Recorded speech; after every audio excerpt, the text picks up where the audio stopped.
something had to drop. It was the podcast. So I'm okay with it. Like, it was a good run. I had fun.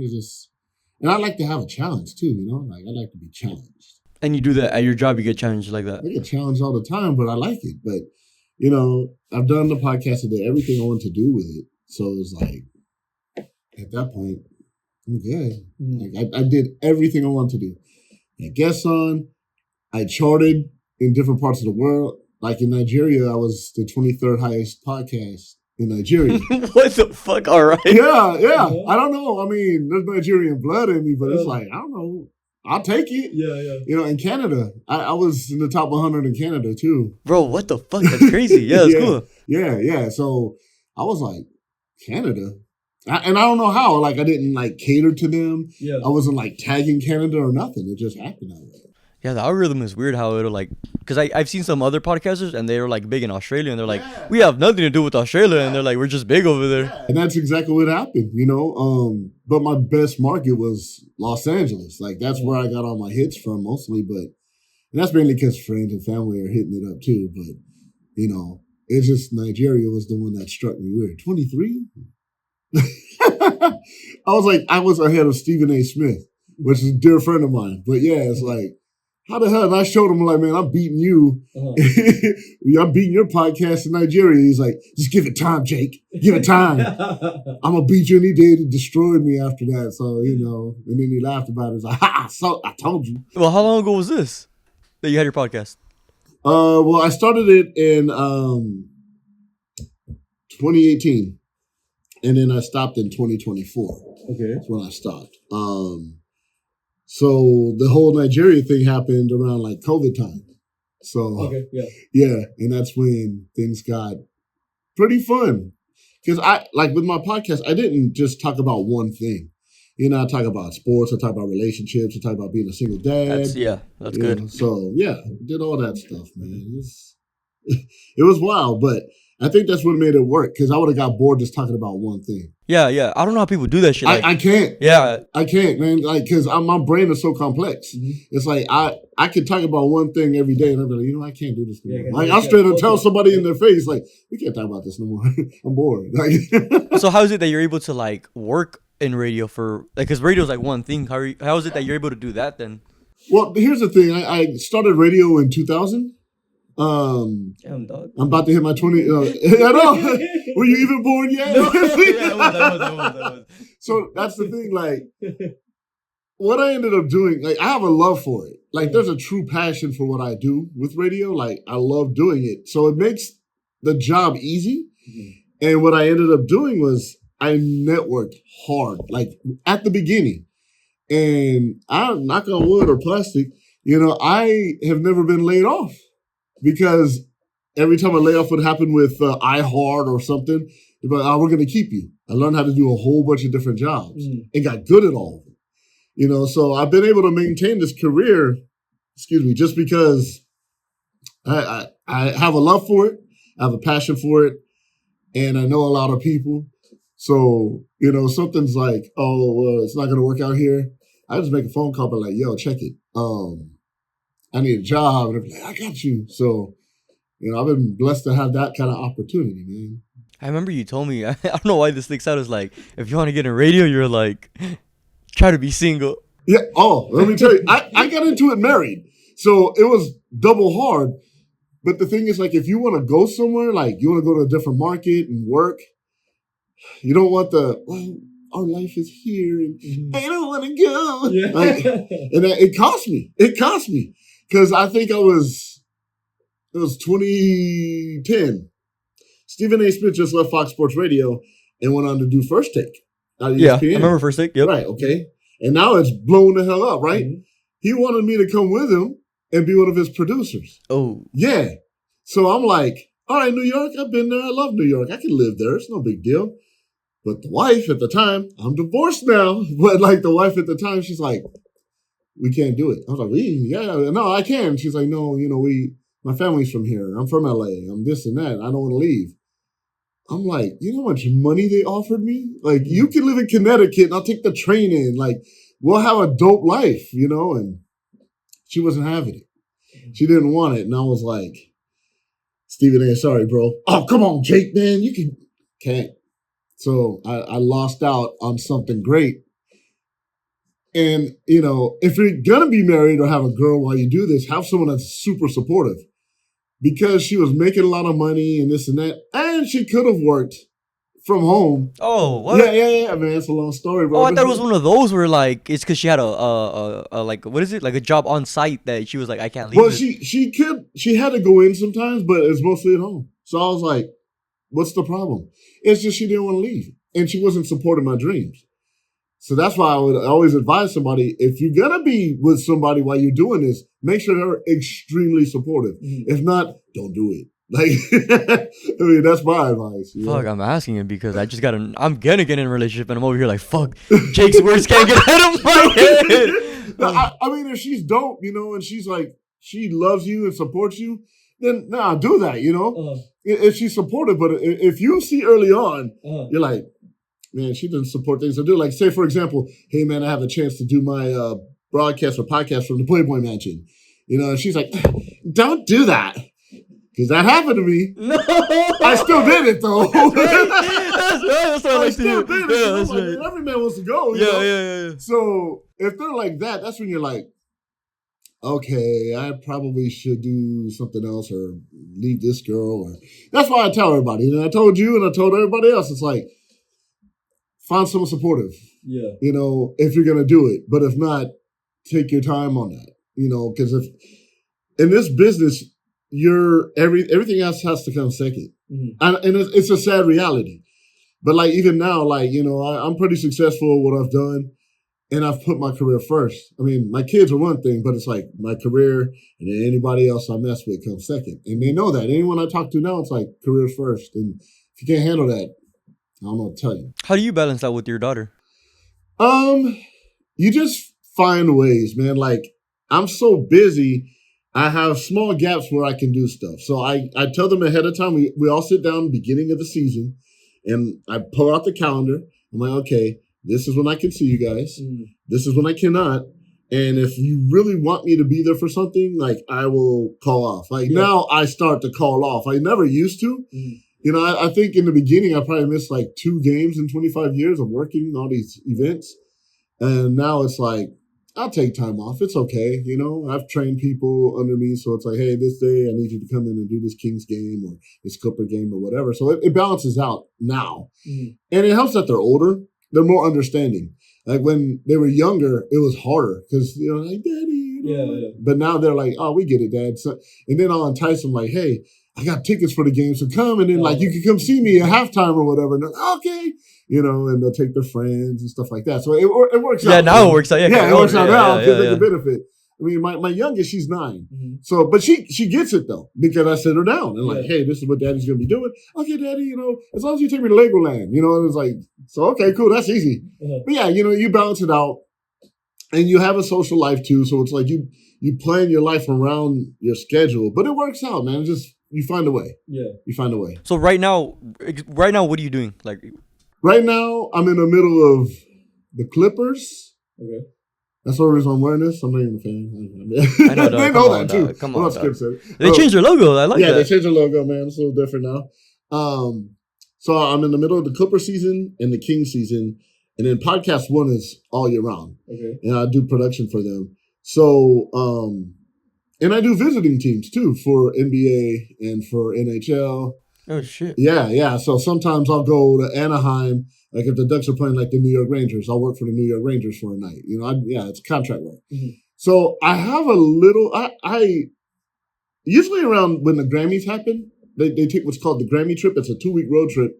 All the LA teams take. So they can prepare. I see what you're saying. Okay, yeah. Yeah, they can prepare. It's Krypton. I always call it Staples Center. They prepare Staples Center for the Grammys. Yeah. So all the teams are gone. Yeah.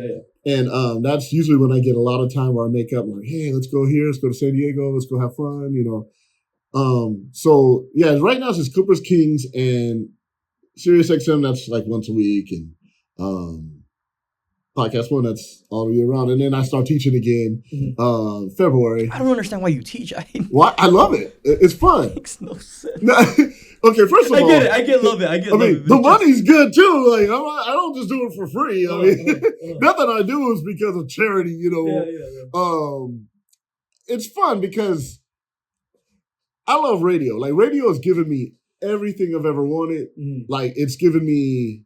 I've seen the world because of radio. I've met amazing people because of radio. I kind of want to give back, and I don't like the way it's going. Like, it's starting to be like robotic and boring and plain.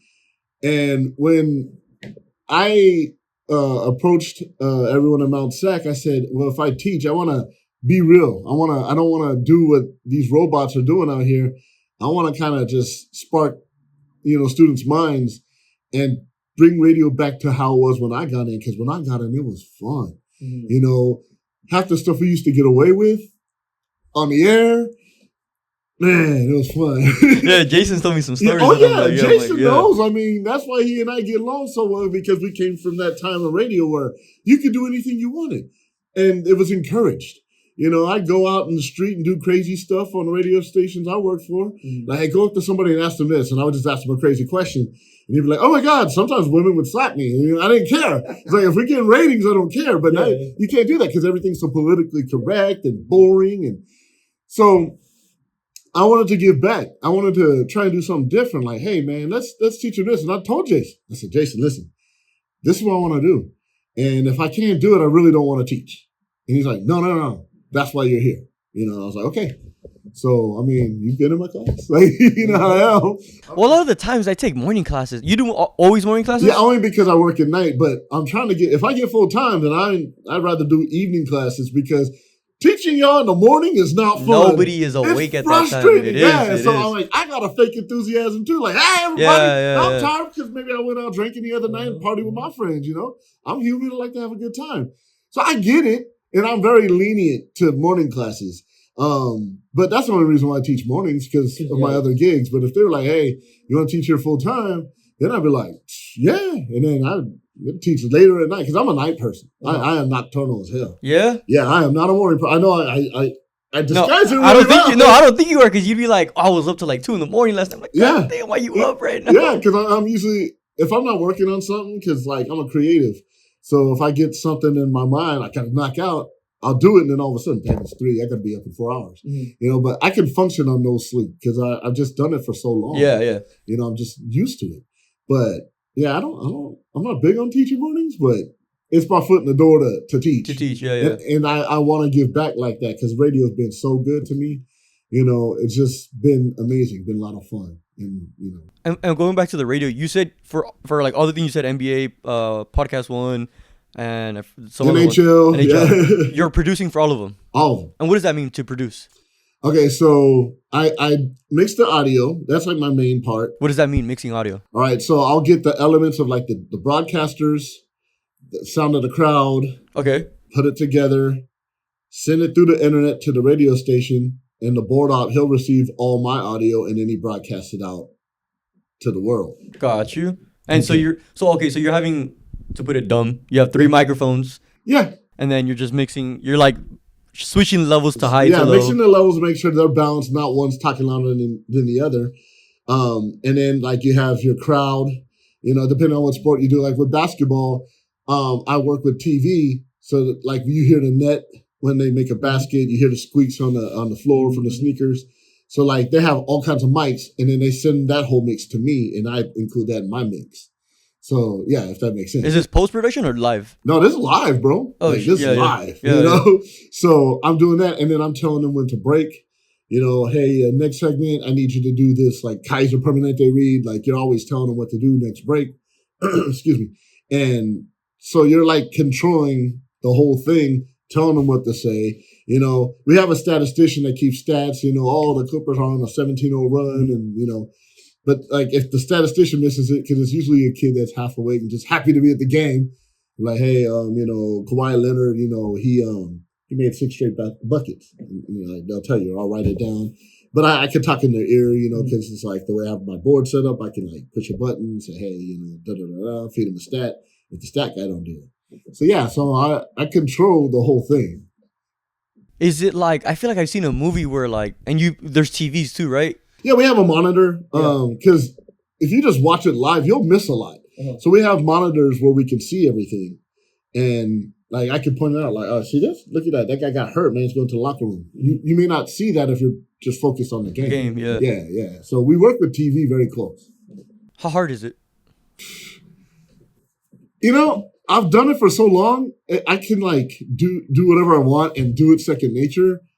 But in the beginning, it's hard if you're not open to learning. Mm-hmm. And some people just want to do one thing. But it's only hard if you have a team that makes it hard. So if you have like a cool, like big producer and I'm like the associate producer, if he's chill or she's chill and they're like, hey, you know, I just need you to do this and that. Okay, cool. But if you got somebody like screaming at you like, we need to get that, it doesn't make it fun. It puts pressure on you. Mm-hmm. So like when I'm like the big producer and I tell my associate producers, I'm never like on their ass about it. You better fucking get this shit done. Like, you know, I'm not like that. It's more like, hey, look, man, you missed this. Let's get it next time. You know, focus on this. I need you to look at that. You need to watch the clock. Let me know if it's top of the hour. You got to give the ID. And I'm like, okay. You know, but the way it is now, budgets are so small, like I do all of it. Oh, fuck. But it's not hard because it's fun to me. And I've done it for so long, it's just routine, you know. But it can get hard sometimes. Like, if somebody doesn't do their job it messes you up, then it gets difficult. Because I had that happen. I was working for the Dodgers, and we were playing the Padres in San Diego at Petco Park. Their internet went down, and the internet is what we send our audio to back to Burbank. And we were off the air for 8 minutes.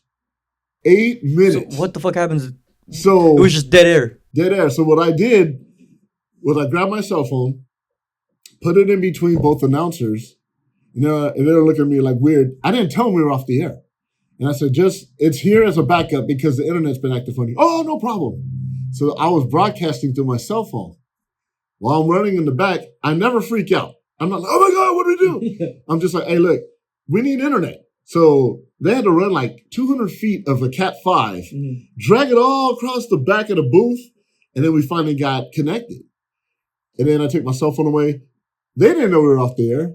We were off the air probably 2 of those 8 minutes. Like, I didn't have my full everything for 8 minutes. We were off the air probably 2. Nobody knew in the booth, but I was getting my phone was blowing up. My boss was like, what's going on? I'm like, here's what's happening. He's like, you gonna be all right? You sound pretty calm. I'm like, yeah, we're gonna be fine. I'm inside, I'm freaking out. But I'm not, because I believe in my skill set, we're gonna get back on the air. Not worried about it. And we did. So that's when it can be hard. But you always gotta expect something crazy to happen. Yeah. You know, just so you're not like too comfortable. You know, I'll be on my phone, you know, trying to hook up something for the night or whatever. And all of a sudden, like, oh, we off the air. But I gotta be cool about it. Yeah. You know, so I'm like, okay, can't get too lax, can't, you know, whatever. So yeah, it gets hard, but it's fun, man. And a lot of these solutions, like that one right there, was it because that's happened in the past? Yeah. Oh, okay. Yeah, things are gonna happen. I mean, think about it. You got all this electricity and all this stuff flowing, and you got all this stuff plugged in. You know, anything can happen. Yeah. And that you got to have that mindset. You can't go in there like everything's going to work just fine. I'm always in the mindset of, did I do everything right? Like, I get excited that I can talk back to the studio once I'm connected through a Comrex. And so I'll dial them up and I'm like, you got me? Yeah. I'm like, oh. You know, then I can go eat and go, you know, have fun with my friends. I ain't seen in a while, whatever. I always have to have the mindset, be ready for anything. If you go, the day you go in like, whatever, I'm half asleep or buzzing or hungover and I'm starting putting the equipment together, wait a minute, it's not turning on. If you go in with that mindset of, oh man, you know, it's all good, something's going to go wrong. Yeah. So I'm ready for something to go wrong when I get in, and then it's smooth. I know it's a weird. No, it is. I mean, but fuck it, I guess, yeah. I mean, that's why they have you, right, is to fix it. Because, it can go smooth with anybody, but are they able to fix the problems when they get there? Right. And you got to know what to do when a problem arises. You know, you got to have a plan. You got to make sure you're not freaked out. Because when you freak out, it's not going to work. You're going to have people panicking around you. So I don't want people panicking around me. It's like, all right, what do we do next? What's the problem? How do we fix it? What can we do? Who knows how to fix it? You know, let me know what I can do, because I got to get back on the air. You know, and I don't freak out.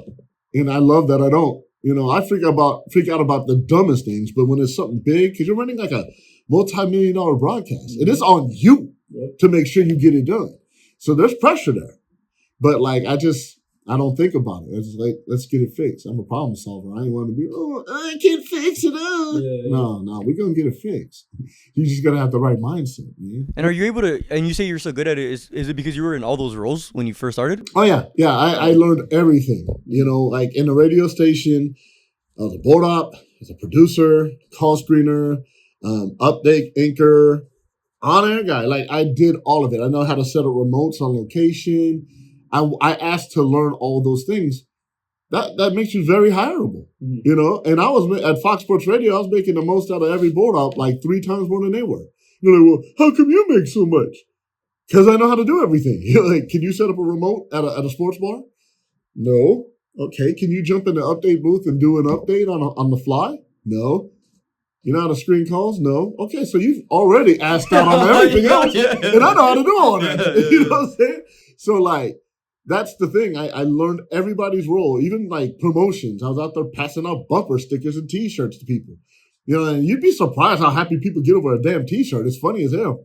But, like, I'd learned all those roles so I could be dominant and make money. Because now I can get hired anywhere. In the last 15 years, I haven't applied for anything except Mount Sac. And even then, I knew someone. Yeah. So I kind of got but like I haven't, because my reputation follows me. Like, oh, Jake, man, he worked at Fox. You know, he worked with the Lakers and he's worked with the Clippers and the Dodgers. So yeah, we've hired him. And they know what they're getting with me. You know, and I don't have an ego about it. You know, I just go in, I do my work. I make friends with everybody. I make everybody relaxed. Mm-hmm. You know, like there's nothing worse when you have like if I do like a visiting team, you have the broadcasters come in and they're all they're like, hey, how you doing? Fist bump them. Hey, look, check it. Let's do a sound check. I want to make sure you're good. And then, hey, I'll take you down to the media dining. You know, we'll go over some stuff. And they're like, oh, okay, this guy's chill. You know, and 95% of it, it's like, oh, all right, we have a good broadcast. Just got to check your ego, too. You can't have, you need an ego if you're on air. You need like a strong ego persona.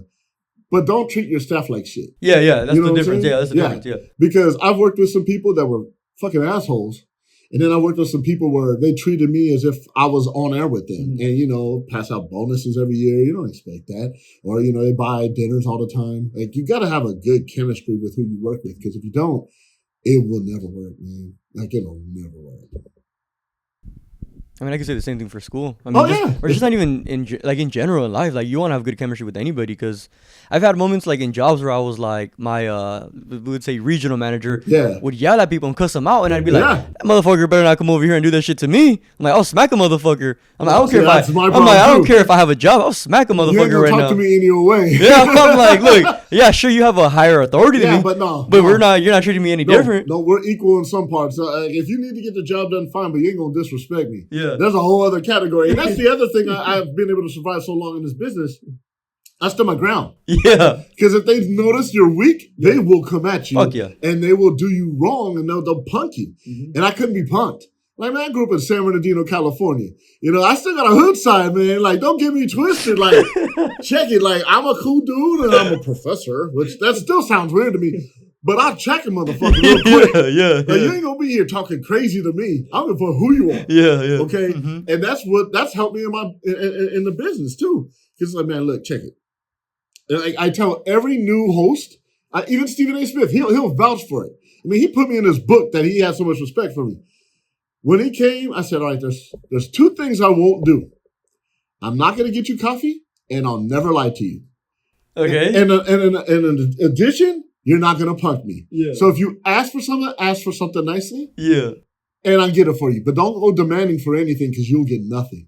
And he was like, I like you. And that's how our relationship started, man. Yeah. When you respect people, when you ask for respect. Off the cuff. So when he wanted coffee, because we were doing a morning show, he would look at me and be like, no. And he would, intern. Yeah. Give me a cup of coffee, black. You know, I was just like, yeah, you know already. That ain't happening. I'm a professional. I'm not an intern. You know, and even then, I don't treat interns like that, because I was treated good as an intern. Yeah. Because I stood my ground as an intern. Like, hey, can you get us food? I'm like, I ain't coming here for that. My college credits aren't to get you food. Mm-hmm. I want to learn the business. If not, just get another intern. I'll leave. Mm-hmm. Knowing I'm like, please don't let me. I know you're like, fuck. But I gamble. I always gamble. I'm a gambler by nature. So it's like, they like that. then they respect that. Like, okay, then they put you to work, but I want that because I want to learn. You know, so you just have to set it at the beginning, like, this is how it's going to be with me. And if you don't think you can work with me, then find somebody you'll be able to work with. And that's what I've always said. Like, I'm not here to get punked. Yeah. And I won't tolerate disrespect, you know, from anyone, a student, a coworker, I don't care. I'm going to respect you off the top. You're going to get 100% respect from me from the beginning. Once you fuck that up, then we have a problem. Yeah. You know, and I'm gonna be like getting in your ass. You know, you know, like if I have a student that's disrespectful, I'm like, look, check it. This ain't the place to do that. Go do that somewhere else. Same with work. You know, at the stadiums and the studio, it doesn't matter. We're here to work and we're here to do what we do. We can have fun and we're gonna have fun because I can't be bored. So we're always gonna have fun, but you gotta respect me and I'm gonna respect you back. You can't disrespect me. It's just not gonna happen. You know what I'm saying? I mean, you shouldn't be doing that in general to people, like But people are dumb. People don't care. People are entitled.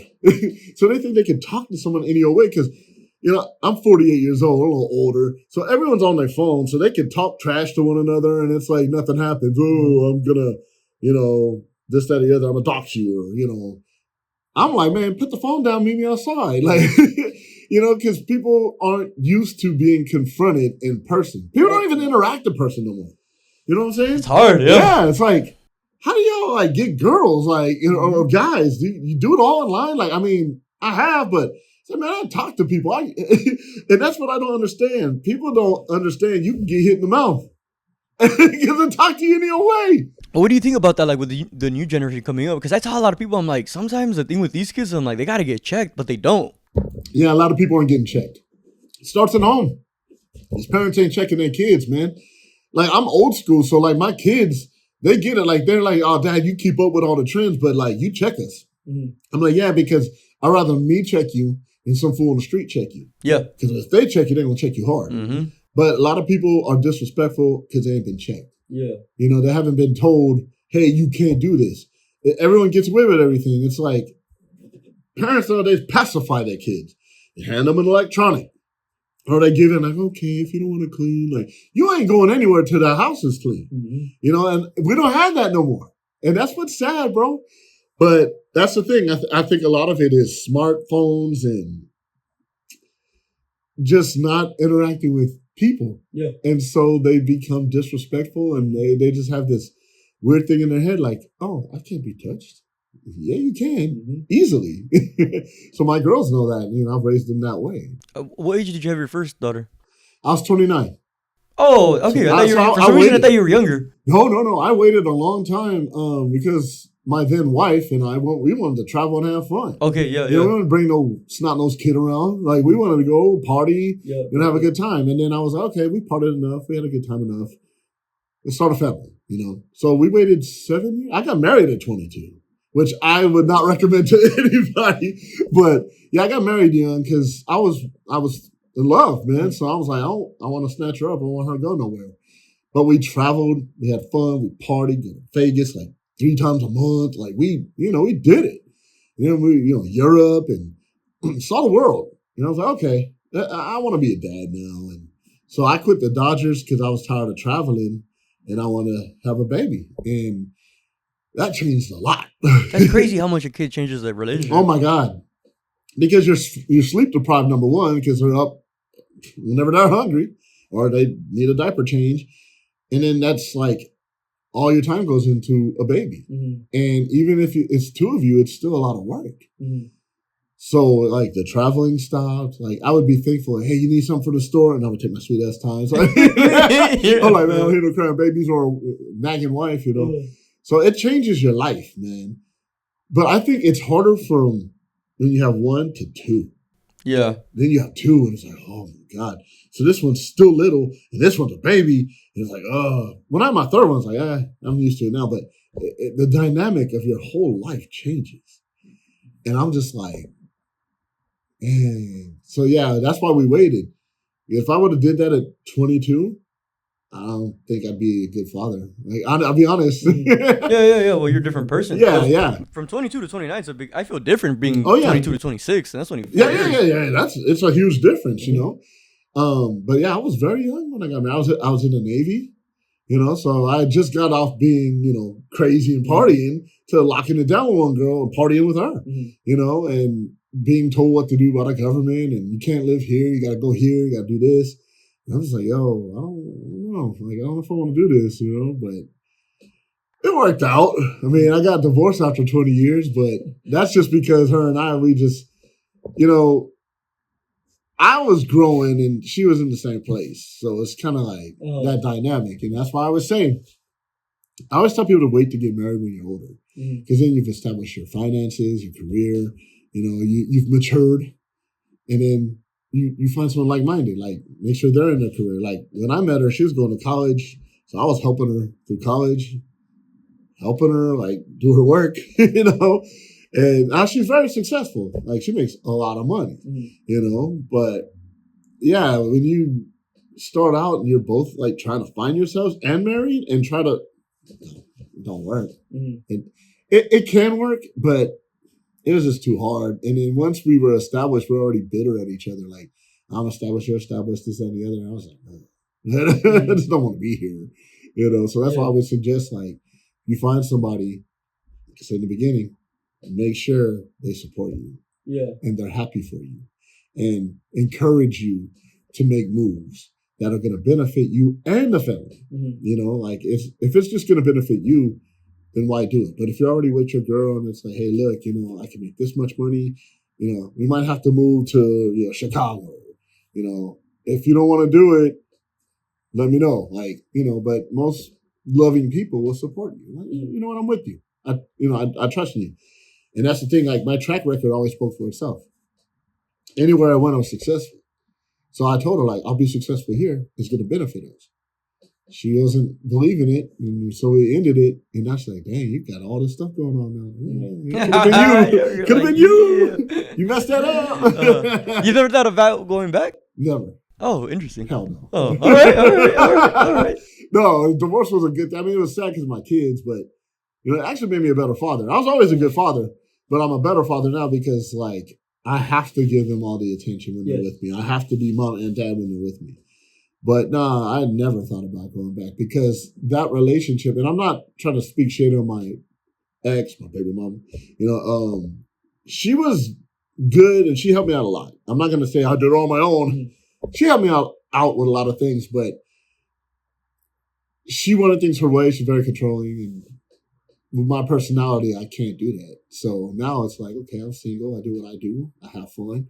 If I'm seeing somebody, it's like, okay, we cool. But hey, career first. If I want to move, this is what's going to be. If I want to live somewhere else, this is what's going to be. So I have more control of my life than I did when I was married. So yeah. I don't regret it. Yeah, I get that. I love my life now. Like, my life is so dope. Like, I have fun. When you hit me up to do this, I was in Vegas. I was already I was like, don't trip. Well, I'm right here with you. But the funny thing is, I did a speaking engagement out there because I do motivational speaking too. And I do that across the country. And, I got hit to do Vegas. I'm like, oh, yeah? Where y'all going to put me at Mandalay Bay? Oh, yeah, I'm in. Y'all going to fly me out too? I was just, because I was in a car accident like a month ago. And like, I had a cast on up until like 3 days ago. Oh, shit. So, yeah, I still got a broken elbow. So, yeah, I can move it. But like, I was like, oh, you going to fly me out there? Because, I was in a car accident. Oh, we'll fly you out. Okay, cool. So I was out there. And I like that. I don't have to say, hey, can I go to Vegas, sweetheart, please? No, it's like, I'm going. Yeah. And whoever I'm with is like, I don't care what you say. And I mean, it sounds mean, but I went through it in my marriage, like, had to ask to go somewhere to work. Oh, we're going to Miami and they want me to go. Are you cool with it? No. Now it's like, go to Miami. I'm just seeing if you're going to be cool with it. Yeah. So, yeah, I mean, that's why I say if you're going to do this when you're married, make sure you got a real one, man. How hard would it be for me because, bro, I don't know anything about radio. Okay. And so to me, it's like I'm looking at the dark. So I'm like, I don't even know if this is going to work out for me. Like, I don't know if this is my path. But I want it to be.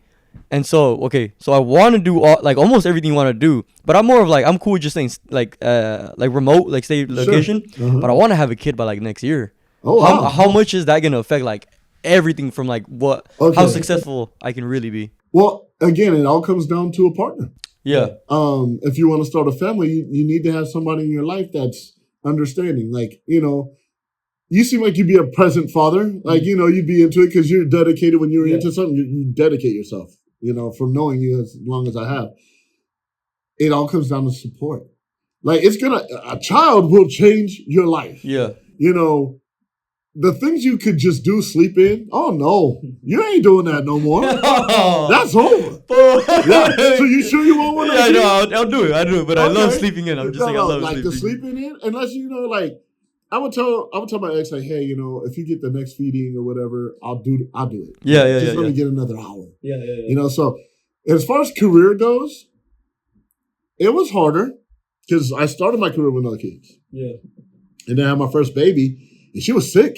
So we were in the hospital for like 2 weeks. I would go from the radio station right to the hospital every day for 2 weeks. And I didn't take time off because I was like in the beginning of my career, like I was like year 4. Yeah. After 5 years, if you aren't successful, you're going to have a hard time in the business. So I was like year 4, I'm scared. I don't want to lose my job. And then my baby's sick, and they'll be like, no, I'm going to be with your baby. I'm like, I got it. So you got to learn balance. You got to learn who your support system is. And also how good you are at it. Like you learn to balance. You learn to compartmentalize a lot. My baby was on life support, and I'm like working on a Stephen A. Smith show. Yeah. You know what I'm saying? And it's like, I have to put it out of mind. Everything I do, I have to like put everyone and everything out of my mind, or else I won't have a good game, a good broadcast. So having a baby, it changes a lot. It's very doable. Like you can be successful and do all the things, but you got to have support. Yeah. If you don't have that support, you're not going to be able to. That's why I say make sure. And like I was ready. Like I got off the road with the Dodgers because I wanted a baby so bad. And so I made it work, went back to Fox Sports Radio after a 3-year stint in between with the Dodgers. And I was like, I'm going to make this work. Mm-hmm. And I was like, let's make it work. And we talked it out. We made a plan. And yeah, it was like smooth. Mm-hmm. But it's hard. Yeah. Because sometimes you got to go home. And if you're producing, you got to book guests for the next show or that whole week. And, you got a baby. And the wife is like, hey, she's crying. I need you to.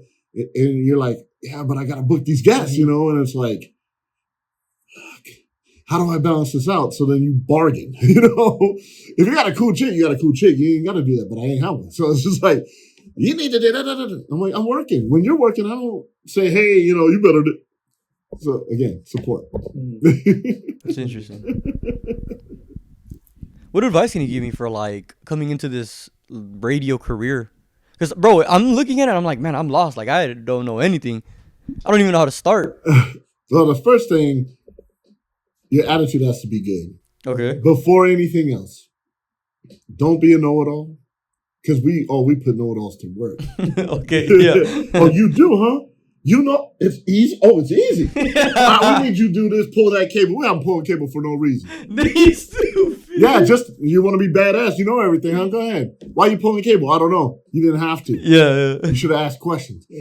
So it's attitude. You can't come in like a know-it-all. Be humble. But be assertive, like confidence. Mm-hmm. Confidence is key. Be willing to learn any and everything. Check your ego if you do something that you feels beneath you. Like, I don't know how to. Yeah, I'll do it. You just do it because a lot of the time it's a test. Mm-hmm. Be ready to work. Understand you're going to work weekends. You're going to work holidays. You're going to miss birthdays. You're going to miss milestones. The only thing I wouldn't miss is funerals because that to me it's like, you're saying goodbye to somebody. You're going to miss out on a lot. You got to be willing to do that. As things get better, you get better. Then you can miss. You can miss work to do those certain things. But attitude is everything. Like, if I had a cocky attitude, I'd have never made it. Now it's like I know how to do things, but I'm never cocky about it. I'm confident. Like, oh yeah, I got it. But we need to know. If I can't do it, don't worry. But I know how to do it. Let me do it on my time. Attitude, and then learn everything. You may not want to be an editor, but learn how to do it. Mm-hmm. You may not want to screen calls for a show, but learn how to do it.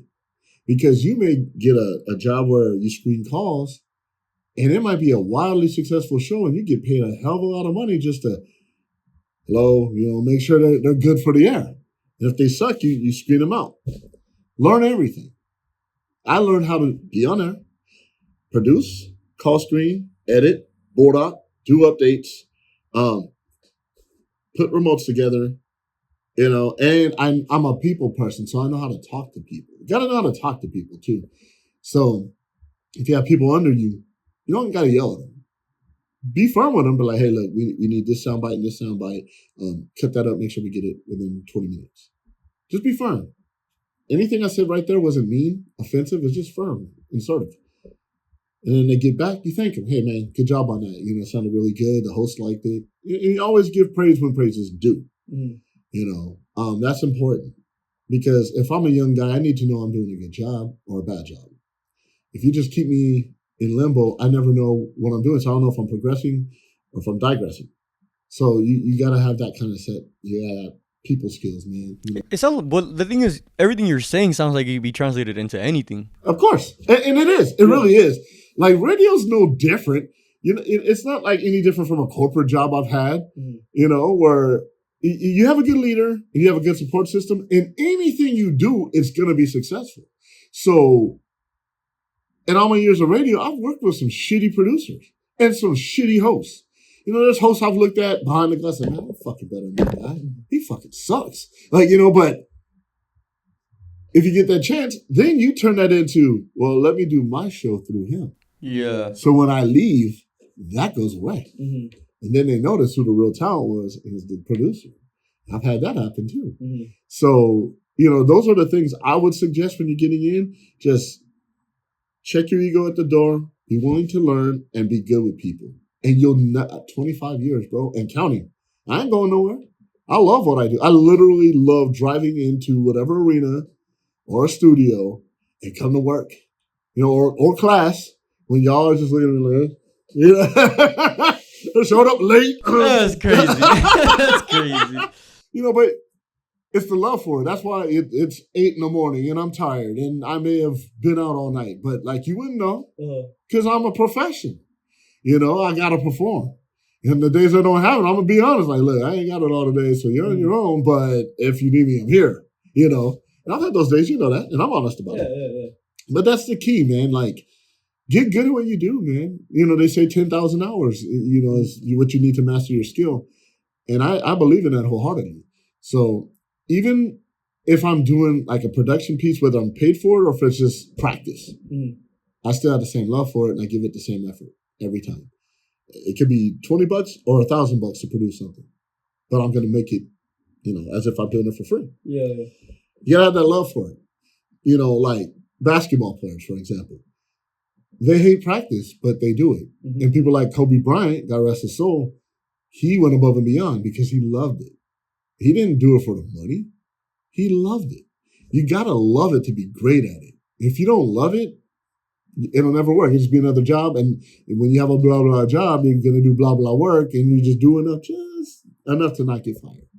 As opposed to when you love it, you're above and beyond. And it was like, oh, man, this guy really likes what he does. Yeah. So, that's what I would suggest if you want to get in this business. Like, just those things, man. Growing up, did you ever have that? Because I remember growing up from like 8 to 20 years old. Yeah. Man, I was playing basketball like 12 hours a day. Yeah. And it was because I loved it. Yeah. But did you have something like that growing up? I did. Like, it was audio stuff. Like, oh, really? So you were always in the audio thing? Always. We had garage bands. Like, my sister, she was a musician, and she would want to record, and I just had an ear for it. Like, some people have a jump shot. I couldn't dunk. I was just a fat kid. Couldn't do nothing. I wasn't athletic at all. So I would do that. I was a DJ. And a producer, like I produce music. I still do that on the side, for fun. I get paid. But yeah, like I always had that in me. Like I always loved audio and mixing stuff. I loved radio. I thought it was cool. But that was like my sport. I DJ'd, made mixtapes, sold them. I was always a hustler growing up. Always had jobs. But that was always in me. And I would mix anything. I would like record TV shows or record like whatever, and I would mix tracks on this little mixer I had. Always was doing that. And I would do it every day. I do it now. Like, even if I'm off and I'm bored, I ain't got nothing going on at home, I ain't going out, I'll go and I'll mess with some stuff and just make sure my skills are tight, or I'll listen to, like, a broadcast, like, yo, man, the effects are low. Like, I got to keep myself sharp because I want to be the best at what I'm at. You know, because there's nothing better than like the head of like a radio station, like, oh, that broadcast was mixed so good. And I may have had an ear infection and couldn't tell. And that's happened before. One of my best games I mixed, I had a double ear infection. Couldn't hear nothing. I was literally going off the meters. You know, looking at the meters. Just looking at the... Yeah. And I was like, man, I can't hear nothing. And so I was like, ooh. And so I was like, and that was great. I was like, oh, thanks, man. I was like, couldn't hear shit. So yeah, man, you just put the work in and had the love for it. I had the love for it. You know, I'm like there's the days where you're like, oh, I gotta go in. But then when you get there, you're like, all right, this is home, I'm ready to go. You know, and so I'm never like, I don't want to be here. I don't want to go there, but I don't, you know, it's never I don't want to be here. Yeah, I get that. You know what I'm saying? So it's like traffic. We live in LA, man. So it's like traffic and dealing with this and that, you know. But once you walk in that arena or that studio, it's like, it's go time, and I'm hyped. Yeah. You know, and you got to have that love for it, man. Like you said with basketball when you were a kid, I was like that with audio my whole entire life, and I'm still like that now. Yeah, I like that feeling, like when you can go into something, because like you could be tired as fuck. Yeah. But then when you're in it, you're like, you forget about that. You're even tired. You're just fucking on that shit. Yeah, you know, and that's the thing. Like you're in it. And then once it's over, you're like drained. Yeah. You know, because it's like, okay, I put my all into it. And that's when you know you did a good job. Mm-hmm. Yeah, I'm like that too. I'm like, man, I'm just so over this. And then it's like you pull up and you're like, yeah.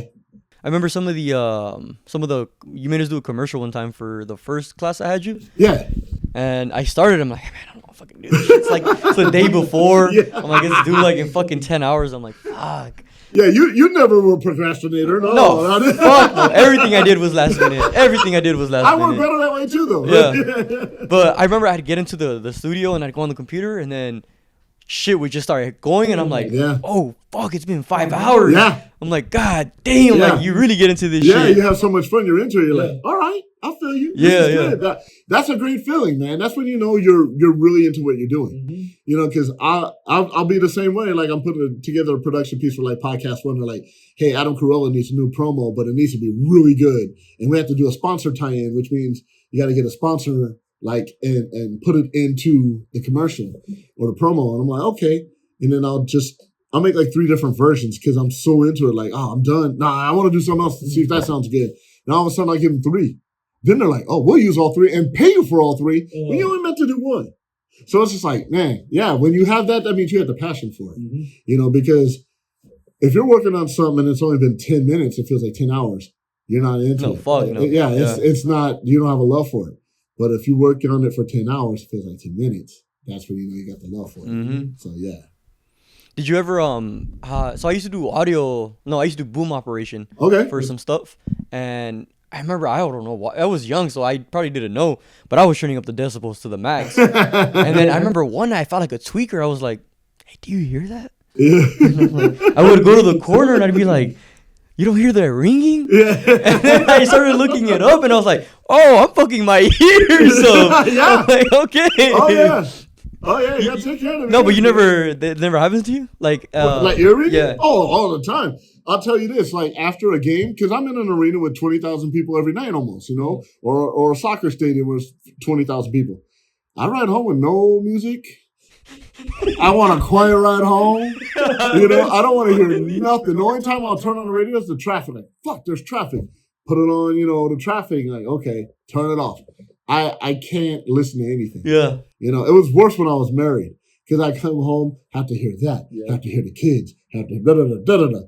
You know, and it's like, ugh. But yeah, no, that happens because my belief is I run everything hot. All my production, you know, and they always say if you ain't redlining, you ain't headlining. Okay, well, I have a question after that later, but okay. So I like to run it loud, but I know how to make it loud without it like overmodulating. Yes. You know, I like it hot. I like it loud. I want to like kick down the door and get your damn attention. I've always been that way because I want your attention just in normal life. I'm going to get your attention. So like, I've always ran hot. And yes, that ringing is intense. And it's usually like the first 20 minutes after a game, excuse me, or an air shift or whatever. And I'm like, man, it's like, you're like going crazy and like roll down the windows. It's not going away. So it's like, all right, I try to ignore the focus on the road because there's always traffic in LA even at night. And then after 20 minutes, it goes away. Then I'll put on my music or whatever. Well, I remember you said, if you ain't redlining, you ain't headlining. And I was like, oh, yeah, that makes sense. Because I remember I put in like a Kendrick Lamar song. And no matter how low the volume was, the line was always on the red. But then a professor taught me, David Sloan, was like, you should do a hard limiter and put it to heavy. Yeah. But I don't like how it sounds. Yeah, it to me, it's like a muffled tone. And I don't like that. And I'm not like, excuse me, everybody's different. Like me, I don't like to put limiters because it'll muffle it once you peak. Yeah. You know, that's the audio geek coming out right now. But I don't know, I just have a way of mixing where it's right before it modulates and it sounds good. Uh-huh. So like, for example, my guy Carlo Jimenez, shout out to him, he's a Clippers broadcaster. He's a screamer. When there's a crazy slam dunk or whatever, slam dunk! You know, I write it as he does it. Uh-huh. That way, when he's screaming, I know you get to know these people because you work with him. I already know how he's going to react. So right when he's about to react, I kind of go down. And as he's doing, I slowly go back up again and ride the crowd at the same time. Now I'm texting the board op in Burbank, hey, how did that sound? Oh, man, it was amazing. Like, we didn't overmodulate at all? No, you're good. Because I don't use a limiter. And I get yelled at for that. So is there like a delay between the live that you're able to like? No, everything, because I'm on site, so everything's live. But if I'm like back in Burbank, there might be like a quarter of a second delay. Okay, no. Because how are you able to time it when he's gonna make a reaction? Because but I'm talking about the game. Like even the game, like you can't tell all the time when something's gonna happen. It's having a good relationship with who you work with. Like, every announcer I've ever worked with, I already know how they're going to sound. Mm-hmm. I study them as I'm doing the game. They may think he's on his phone, talking to broads or whatever. Like, no, I'm still, because sometimes I have to do that to focus. Mm-hmm. It's weird. But, like, you get to know them, you've heard all their calls, and then you know how they're going to react. So it's just a matter of chemistry. Mm-hmm. I've had great chemistry with him. My guy Noah Eagle, that's over at the Peacock Network now, doing big things, NFL. He was at the Olympics doing basketball. You get a rapport with these people, and you get to learn their styles, and you get to learn how they're going to get excited over a call. Mm-hmm. Like, I know if it's a dunk, Carlo's going to jump out the building. If it's a huge three to put us up when there's like 37 seconds left in the game, he's going to put us up by 1. I know he's going to be excited. You just know. It's just a knack. But so you always have your fingers on the... Probably 90%. Like, when I know the game's close, I close my eyes and I mix it. Like, I want to hear like the listener. I listen like a listener, not as a guy that's doing audio. Yep. That way, I'm like, I'm watching the game. I have a free announcer next to me, and I can control his controls. Mm-hmm. It's like I have the volume on the TV. Yeah, I get you. So I have hands on the mix. I have like my slide pot for the effects, and then one for him. And I already know how to, like, if I know it's a big game and that three's going to change the whole game, I'm going to have that crowd ride high. Yeah. And then, like, ride his levels. So it's just like a hunch. It's once you do it for so long, but you already know how you want something to sound, you're going to control it like that. And it's going to work 99.9% of the time. I promise you. And I just have a knack, because I'm right there on site. I don't have a delay. I don't have a chance to like fix it. It's either got to be good or not. You got to pay attention because you got to watch this. You got to listen to the crowd. It's like you're producing like a drama. Mm-hmm. You got to know how everything's going to sound. You got to anticipate how it's going to sound. I like that, yeah. Yeah, if it's like, he's going to make this three, this guy's going to go fucking bananas. Mm-hmm. And the crowd's going to go fucking bananas. So you got to be ready for that. So I'm always ready. Because in my head, it's like, it's going to be dramatic. I want to sound dramatic. And then if it's not going to sound dramatic, it's like, okay, you just let it go. But you have a knack for it. You have an understanding. And I've worked with Carlo. It's my second season with him. Everyone else, like Noah Eagle, I worked with him 4 years. I know exactly what he's going to say because he has a million phrases, but I know how he's going to react. It's just knowing the reaction and how you want it to sound. If you were listening to the game on the radio driving, like, how would you want it to sound? You want it to be like, oh shit, they're back. Mm-hmm. It sounds exciting. I wish I was there. I create a mix where you wish you were at that motherfucking game. Yeah. Like, damn, man, it's bumping in there, man. Like, it is hype. That's what I do. See, you see me get excited about it now. Yeah. That's that passion, bro. It's never left me. It will never leave me. Mm-hmm. When it leaves me, I'm out. I'm never doing it again. I quit, Gotta have a passion for it. You got to almost predict what's going to happen. And then you get great results that way. Yeah, I mean, to me, I'm not showing you, but I'm fucking over here like, damn, I want to see fucking this one do it. Like, I want to be right there with you. Like, yeah. And then like, I've had like TV like show me mixing and stuff. I've been like, Fox and all those things. And like, I don't even think about it. And then all of a sudden I watch myself and like, I'm into it.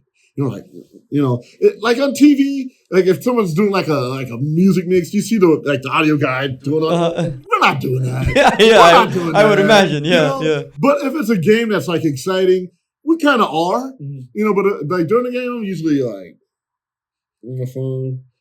You good with sound? Yeah, we good? Okay. Like, so, but I'm not always, but like, I'm like that. It's like, because if you tweak with it too much, then you're going to mess up the sound. So like, I leave it. But when it's like, okay, the game is getting intense, a game winner or something to tie the game, it's going to get wild, it's going to get hype. That's when I'm all up on it. And what kind of program do you guys use? I'm an analog guy. I use a Mackie 1402 mixer. And Shure 26 2 headsets. That's it, man. I'm an analog guy. I don't use all that fancy computer stuff. It's gonna get to that, and I know how to use it because I like when I fill in for other people that hey, this is my gear. Okay, I'm old school. Analog sounds amazing, so I literally bare bones my broadcast, and like when I first started, they were like, "You don't use any." No, this is what I use. It's gonna sound good. I'll take your word for it. And then when they leave, they're like, "Man, thanks for making me sound good." Then they'll text me, "Man, I'm in Phoenix. This guy sucks." Like, yeah, I know. So when you come onto the site, you have your equipment, which is the mixer, and then you have your headphones. Headphones and XLR cables to plug into like the boxes behind me, the Molt boxes to get like the effect sounds and the PA. And they make a big announcement and stuff like that. So yeah, I have my own equipment. So all you're pretty much doing the whole time is literally just looking at levels, like literally just levels in the game because I'm a fan, so I'm like, I get paid to be here. I'm gonna watch the game. Right, like I babysit it. What the fuck? That sounds so easy. Well, yeah, because I do my my level test before the game. Like, hey, wanna get excited, talk low, talk normal. All right, I already know what levels. I'm like Rain Man like that, It's just like, okay, so I have it memorized. So I look at the mark on the mixer because I have those little hash marks. Like when he gets excited, he's going to be here. Yep. When he's talking low, I got to bring him up here, and then I check the low ends and the bottom ends and the mids. And it's all about preparation in the beginning. Yeah. So during the game, because I want to watch the game. Hell yeah. I'm a fan. I want to watch the game. So it's like, all right, we're set. And then like if it's low, then I just make my adjustments in game and then I leave it. Because like you keep mixing it, it's going to be off, and the listener's like, man, I heard it, I didn't hear it. The crowd drowned them out. The crowd wasn't high enough, so I already know, like I mean, because I have never been in that position. Right. Why would they want to add more stuff and not keep it simple? Because some people create a need so they don't get fired. I'm being honest with you, man. Like some people need all this extra stuff.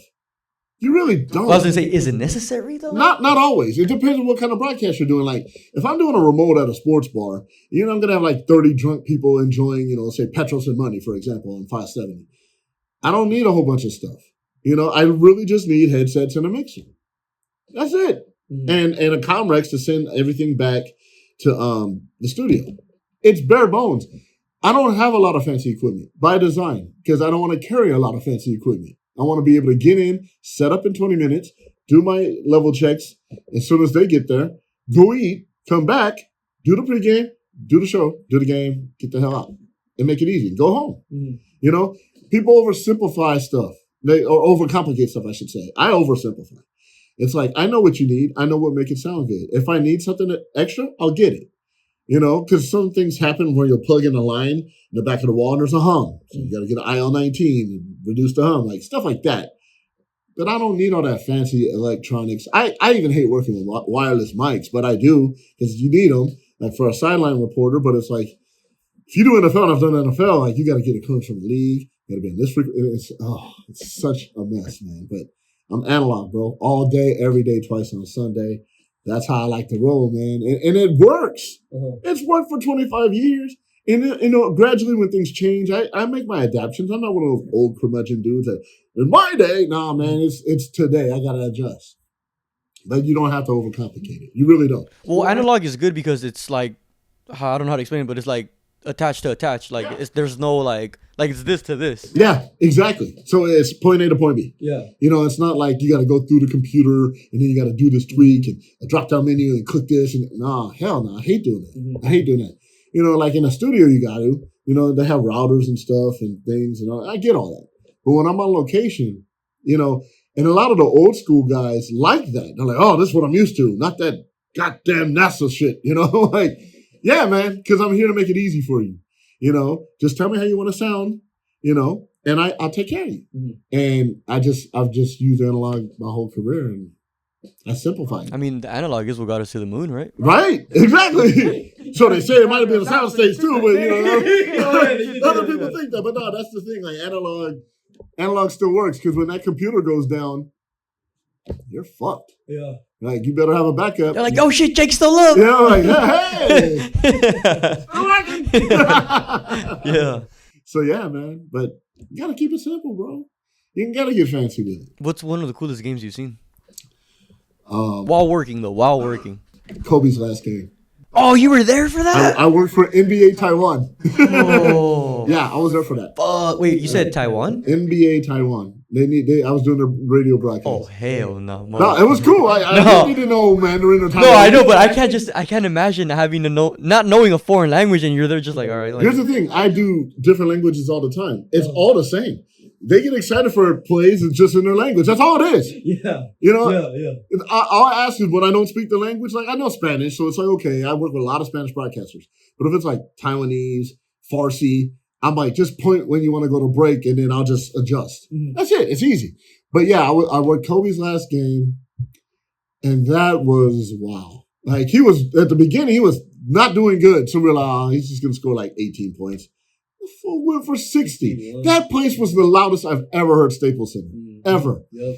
The second best game I worked was when the Clippers finally made it to the Western Conference Finals. It was the first time ever, and they were playing. Wait, is that with Patrick Beverly? Yeah. Oh, that year when they were fucking. Yeah, Patrick Beverly was bananas. He was crazy. It's like MJ. Love that guy. Yeah. He was on the team when that happened. That's 2021. Yeah. And I think we beat Dallas. And Dallas or Utah, I can't remember, but that place was crazy because Clipper fans finally. I grew up a Laker fan, bro. You know, so I'm still a Laker fan. You know, I work. They cut my checks, but you know, and they know that. But like that game was just not as good, but it was wild. Yeah. Like the crowd was bananas. No one went home. You know, everyone's in the crowd. We were just going crazy. We had plexiglass all around us because of like freaking COVID. You know, so the arena was actually full. They finally said, all right, we'll lift the restrictions, and we were happy. You know, that was fun. But Kobe's game by far was the best. I've worked NBA final games too. And those were fun. In 2009, when the Lakers beat the Magic, I was there for that. Mm-hmm. You know, I did the home games. I wasn't on the road in Orlando, but those were dope. But like Kobe's last game, the best by far. Is it hard to like work and like watch it? Yeah, that game was. That was the hardest game because we had, we had NBA officials in the booth. Uh-huh. Wait, why? Because it was his last game. It's historic. Like, you know, they just wanted to watch. They wanted to be there. Oh, so gotcha. like these guys are watching me, and I'm working for the NBA. Mm-hmm. They're cheering. So I'm like, well, they're cheering. I'm a cheer. Yeah. So I was like, yeah. Every time we made a bucket, but I was, I had my headphones on. I was professional. And they always say you can't cheer in the press box. And I was like, man, I'm cheering in the press box. I don't care. Yeah. You know, and at that time I was only like 10 years in of doing it or whatever. And I cheered. Because, and who would have thought his last play of his career was an assist? People don't know that. No, it was a free throw, no? No, he got a 60. Oh, you're talking about the one he gave to Nick Young. Yeah. And that was it. And then he got an assist. Everyone's like, no, don't pass it. And he even said that's the first time ever people asked me don't pass the ball, and he did. It's like, get 62, But I had it mic'd up because Shaq was sitting where my courtside mics were. Okay. He was at the game, and I caught an interaction, and I didn't have a recorder plugged into my board, and NBA Taiwan didn't use it. True story. Kobe goes up to Shaq. He's like, see, you thought I was going to do bad the first half. He's like, go get 50 on those motherfuckers. And the motherfucker got 60, but like he was telling Kobe, get 50 on them. Get 50 on those motherfuckers, man. It's your last game. And I caught that. And I was like, oh, y'all hear that? They're like, oh, yeah, they heard it. But then they didn't do anything with it. But like, that whole game, like Snoop was there, and Kanye, and like all these people were there, you know, and it was electric, man. It felt like a championship game, even though they weren't making the playoffs that year. And then I stayed behind, and I was packing up my equipment, and then I seen Kobe get out the shower, went to the court. He was with his wife, his kids. He was with Stu Lantz, the Lakers broadcaster, and they had a moment, and he signed the floor, and they saved it. I was there for that.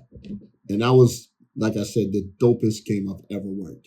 Like, nothing will compare to that. And I've worked World Series games. I worked playoff games. There's a Dodger game that stood out, too, where there's a grand slam home run by Steve Finley to win the division and go to the playoffs. And Vince Scully lost the ball in the sun. But he's so good, he's like, and it's high, it's deep, and wherever she lands, and I'm like this, like home run, and wherever she lands, the Dodgers win, grand slam. Yeah.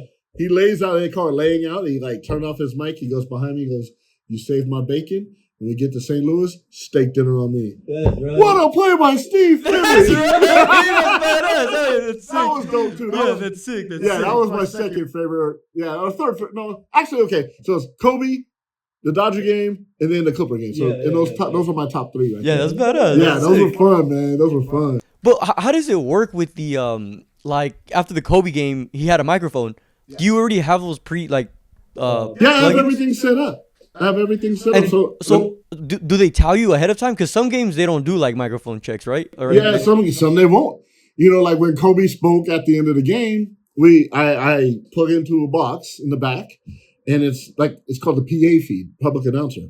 So I knew when to grab the mic, I had it ready. Like I tested out because they'll play music over the PA. So like pregame when they're doing all that music and warm up, so I'll test the PA. Like okay, and then Lawrence Tanner, Laker Girls. Like I'll like when he's announcing stuff, I'll kind of like check his levels, and it's like okay, this is about what it's gonna sound like. Then that's it. And you're in charge of both the in-stadium sound as well. No, I don't do the in-stadium. Oh, those are two different things. Oh, that's way different. I ain't playing the defense. I ain't doing all that. No, but when they're talking also like in the stadium. Yeah, I don't control that. Okay, I only do radio, and I do control the concourse. So like if you're like getting food, you can hear the game. Right, no, that would make sense. Yeah, but I don't do any of the in-game stuff now. Got you. That's too much work. Oh my God, I'd be stressing. Yeah. Because nowadays, you have to have noise the whole time. When I was watching in the 80s, when you weren't even thought of yet, you know, like there's no sound. It's just like sneakers, and they may play an organ back then or some music, but now it's like you come up the court, there's music. You go play defense, there's sound. It's like it's constantly going. That's why my ears are ringing. Like at the end of every game.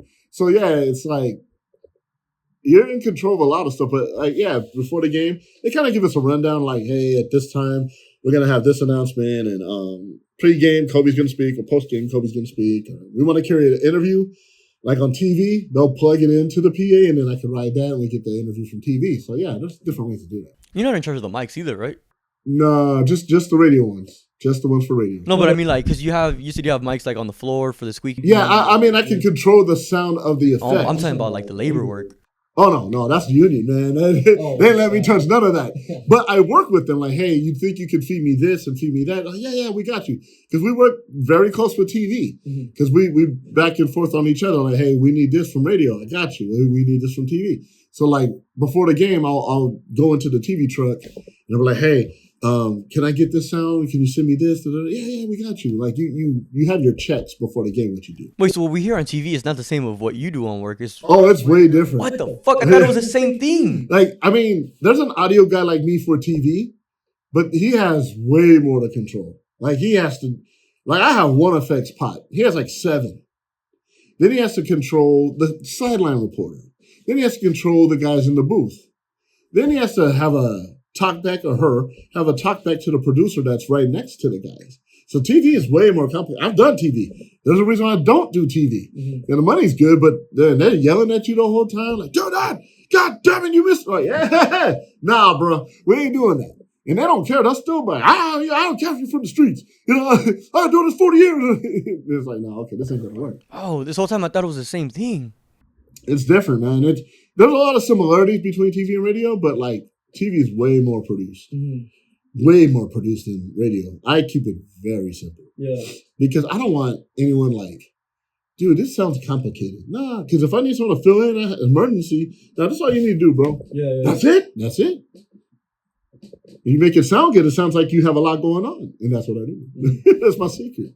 Giving it away to everyone on your But I want to teach too, because I want somebody that they're interested in like doing what I do. Because behind the scenes, there's a lot of money to be made behind the scenes, and a lot of job security behind the scenes. Oh, sorry. Give me 1 second. Oh, yeah. Let's take a little break. I got a charity box over there if you want to throw some in there. I work hard though, so Yeah. that's what I'm saying. Like I don't want to work paycheck to paycheck. I don't want to live that way. Yeah. So I work all these jobs for that reason. Like if I had one job, I'd be okay. I want to be just okay. We live in LA, bro. It's expensive out here. So that's why I have all these jobs. I like to have money. I like to travel. I don't want to be like, oh, I can't go, y'all. I ain't got enough. It's when we going, book it. I'll give you the money. Like, my kids need something, and it's big. I know their mom ain't gonna give it to them if it's cheap. Yeah. So it's like, what you need? How much? Got you. That's why I work so hard, bro. And I grew up poor. I was homeless. Mm-hmm. Oh, damn, you did. You were homeless at one point? I was homeless at one point. When I was a kid. We lived in my mom's van for a few months. I was showering in different people's houses, bro. And eating spaghetti 5 days a week. That's why I got a job at Del Taco so I could eat something different.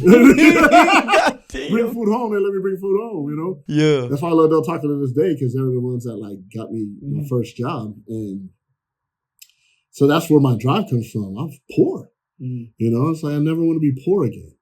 I don't ever want to live where like, are my lights going to be on tomorrow? Yeah. Do I got to stay at someone's house and couch surf for 6 months? I don't ever want to feel like that.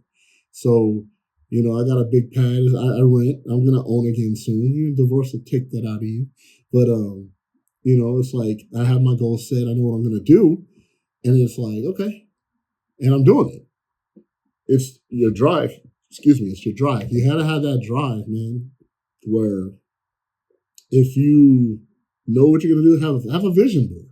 I have a vision board, like my truck. I'm weird. My dream car is what I'm driving now. That one right there? A 2020 Chevy Silverado, fully loaded.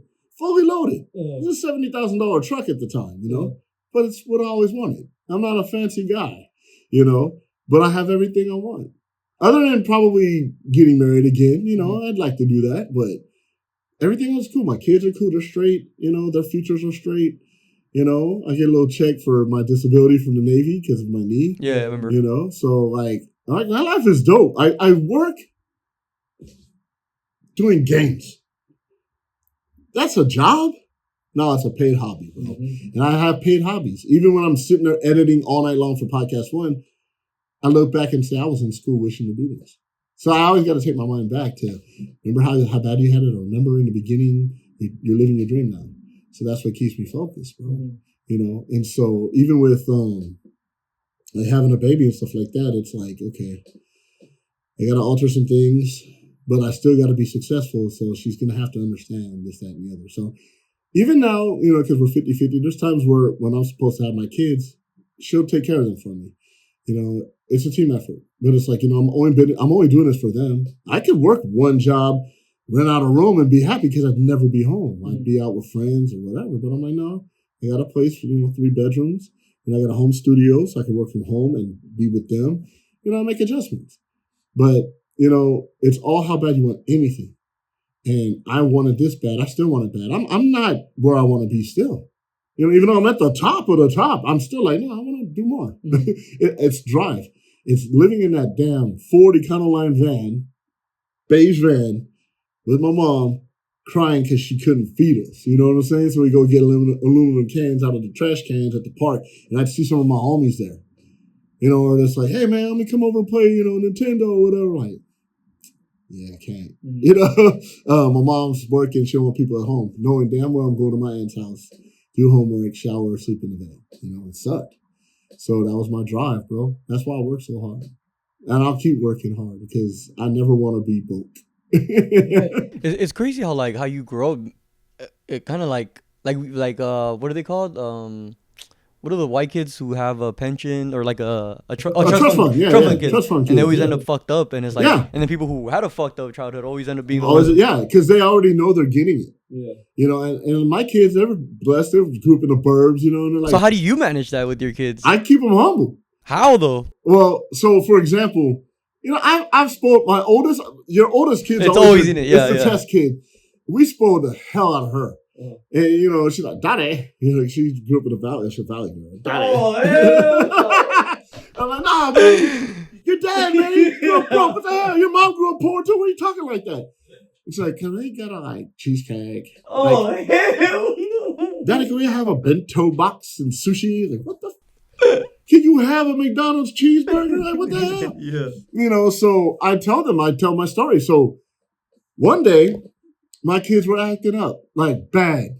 And I didn't have my third daughter yet. You know, I was still married. And I told my ex, I said, I have an idea. She's like, oh, no. I'm like, no, just go with me. And my daughter wanted to go with her friends to Disneyland. And we didn't have the money. We did, but we didn't, you know, it's like we're saving for a really nice vacation. It's like, Daddy, I want to go to Disneyland with my friends. I'm like, sorry, Mama, she can't go. Not now. I want to go. I'm like, why don't we go to John's Incredible, eat pizza, have a good time? I don't want to go. All right. You ain't going to nothing. And then she starts crying, and I poke my wife. We're driving. And I was like, I got something in mind. You got to trust me. I trust you wholeheartedly. Okay. You know what? 6:30, we got a very cool adventure. 6:30. Something real fun for you. Okay. Woke her up at 5. Get dressed. Take her down to Skid Row. Oh, shit. Rolled all the windows down. There's people shooting up. There's people like fighting. People shitting on the street. And I stopped, put it in park. I said, get out. I'm like, you know, people that act spoiled and entitled and all this stuff, this is where they end up. Mm-hmm. Drugs, because they spend all their money, not listening to the people that love and care about them. Get your ass out. Go be with them because you're already headed there. So I just wanted you to get a head start. You know, maybe they'll help you find a tent. Maybe they'll just, you know, abuse you and beat you up and steal whatever you have. But, you know, good luck. No, Dad, we're sorry. Are you sure? Yep. Roll the windows down. And it got dicey because there's a guy that came up, hey, you know, like, you know, I have my gun right here, like, I'm going to shoot this motherfucker. You know? It's like an episode of Scary Straight. Yeah, it was like that, but like on Skid Row. And so she learned. And then after that, I mean, she still gets like that, like, Daddy, it's only $500. Only? You know, even only? Like, God damn. You know, I mean, that's like a game or two. Like, what the hell you mean? Like, only. You know, and so now she gets it. But my middle and my baby, they totally get it. You know, because I had my oldest and my middle work at the Midnight Mission in downtown. Oh, what is that? Like a church? It's a soup kitchen. Oh, okay, got it. Yeah. And they're like they don't have women go out to where they're feeding. They call it Jurassic Park. Mm. Women always stay in the back because it's dangerous for them. Like these people pull out knives over food. You know, I had to tackle somebody because they were coming at me, and I just like. Slam on the ground, hit him with the tray, like bang, you know? Like you gonna hurt me. I'm going home. You know what I'm saying? So like that humbled them too. And then they got friends that they realized, dang, like I always kid like my baby. I'm like, your stuffed animal's been to more places than half your friends. Oh shit! Yeah, you know they've been to Mexico, they've been to El Salvador, where their mom grew up and stuff. Like, they've been to New York. They've flown first class. They've been to Hawaii. Like they're spoiled. But it's like they understand though. Like my middle daughter has a strong work ethic. Like she loves to work. She likes to earn money. You know, my oldest has like an entrepreneurial mind, but man, she's bad with money. And my little one just saves everything. She has money from like her 4th birthday. I'm like, hey, you got more money than me once upon a time, you know? But you just gotta teach them, like, take them back to where you grew up. Like, I took them to where my apartments were in San Bernardino. And there's barbed wire and people just hanging out, selling dope. And like, Dad, how did you manage that? I'm like, just learn to make friends with these people, man. And then you do favors for them, not illegally. Like, you know, some of them are in school. Like, hey, man, write my paper, pay you $100. Yeah, I got you. You know, and then they're protecting you. Like, hey, man, don't join this life. And you got smarts, bro. Like, be smart, be wise. I said, so yeah, I take them back and I show them. It wasn't easy. And that's why I work so hard. So like when you're missing me, it's because I want you to have a nice warm house, clothes, lots of food, and be able to do the things that other people can't do. So that's why I work. That's why I teach. That's why I do all this stuff. I like money. I like to stay busy too. Keeps you out of trouble. Well, yeah, that too. Yeah. Keeps you out of trouble. Well, you'd go back to rapping or what? No, I'm 48, man. Nobody want to hear a 48-year-old rapper starting out. I still produce music. I produce like instrumentals for like placements. Placements are like, for commercials or TV shows. So I still do stuff like that. Yeah, I love making beats, man. I still do that. Not as much though, because it's like, what more can I do that I haven't done already? Like it's gonna sound like something else I did 10 years ago. Now everything's different. I'm into this like trap, double rap, lazy rap, mumble rap shit. It's fucking terrible. So I can make those beats, but I don't get fun out of doing it. I grew up in 90s hip hop, like Nas and Ice Cube and artists like that, Jay-Z, stuff like that. I like that Wu-Tang type East Coast sound, and I'll throw a little West Coast mix on it. So there ain't no rapping over here. I'm done with that. But but I still have fun. I find ways to stay creative. Teaching is one of those things because it's like we're going back to the basics. I got to do it again, but it's fun to me. So when y'all come up, be like, hey, how do you do that? Oh man, okay. Takes me back, and it's like I remember I was there, and I want whoever's there to be here, and doing what I do. Because it's fun. Like I'm telling you, my life is a big party. The only struggle I have is, damn, I got to get up. That's it. And what am I going to eat tonight? Those are my only struggles, and traffic. Other than that, my life's a party. I don't care if I work on a Saturday. I don't care if I have a doubleheader on a Sunday where I work a hockey game, then basketball back to back. I don't care because it's fun. I hate when I have days off. It scares me. Like, what am I going to do? What do I do? So then you get you a girlfriend or whatever, or chicks or whatever. You have fun, or your boy's like, hey man, how many days you got off? You have your kids this week? Nah, I got like 4 straight days off. Man, let's go here. Let's go to Vegas. It's, so you find ways. Like me, I got to keep moving. If I had a day off yesterday, and I still filled it with stuff. Like, let me deep clean my house today, and then I'm going to meet one of the homies, up in Burbank, and we'll have dinner or something. Like, I can't be idle. Like teaching right now is like we're on a break. Like dang, I still got almost like a whole month before I go back. Like a month and a half, So I'm like, dang. Trust me, I'm like you. I'm like, man, I can't fucking school start. Well, but then I also like that, I'm not having to wake up to do that either. I was looking at your schedules and I was like, oh man, this has got an early schedule again. Yeah, it's gonna. Well, actually, I don't have to teach that first class though in the morning. Which one? The like I for beginning production. They moved that to, I think, 9:45 now. And then my second class is 11:15. Oh, shit. Okay. Yeah, so 11:15 would be great. Wow. Yeah, because everybody's awake. So I'm like, hell yeah. Yeah, that would be good. Yeah, I can, the way, because the way I teach, I'm into it. And when I'm not feeling y'all, it's like, okay, work on your own and get back to me. Because I'm going to match your energy. But if you want to learn something, let's learn. I'll have an unnamed student that came up to me in the beginning production class. She said she wasn't challenged. What did you do? So, how I do the surprise thing, Are you talking about the group project? Yeah, like where I get everybody together, I'm giving it away again. So if they took beginning, it's coming. Just don't win. So, like, she was like, I'm not challenged. This is, it's too easy for me. Bet. All right. So the next day, I sent out, a message on Canvas, and I'm like, the caffeinated, be ready to go. You know how I do. Next morning, I said, she's the point person. She's going to put everything together. Everything goes through her. You're going to write. You're going to do this. You're going to voice this. You're going to go. You know how I do. The look on her face. I'm like, I go up to her. I said, too easy, huh? I said, you have an hour to put this together. And if you mess this up, everyone fails. I walked away.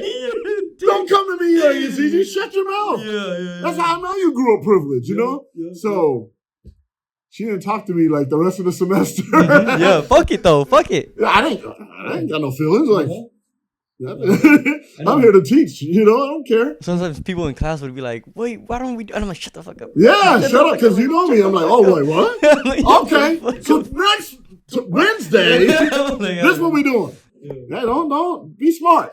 Because I'm going to give you 100 chances. If you have a deadline, well, all right, just give me a good reason. I broke with my girlfriend. I'm sad. All right, that's good enough for me.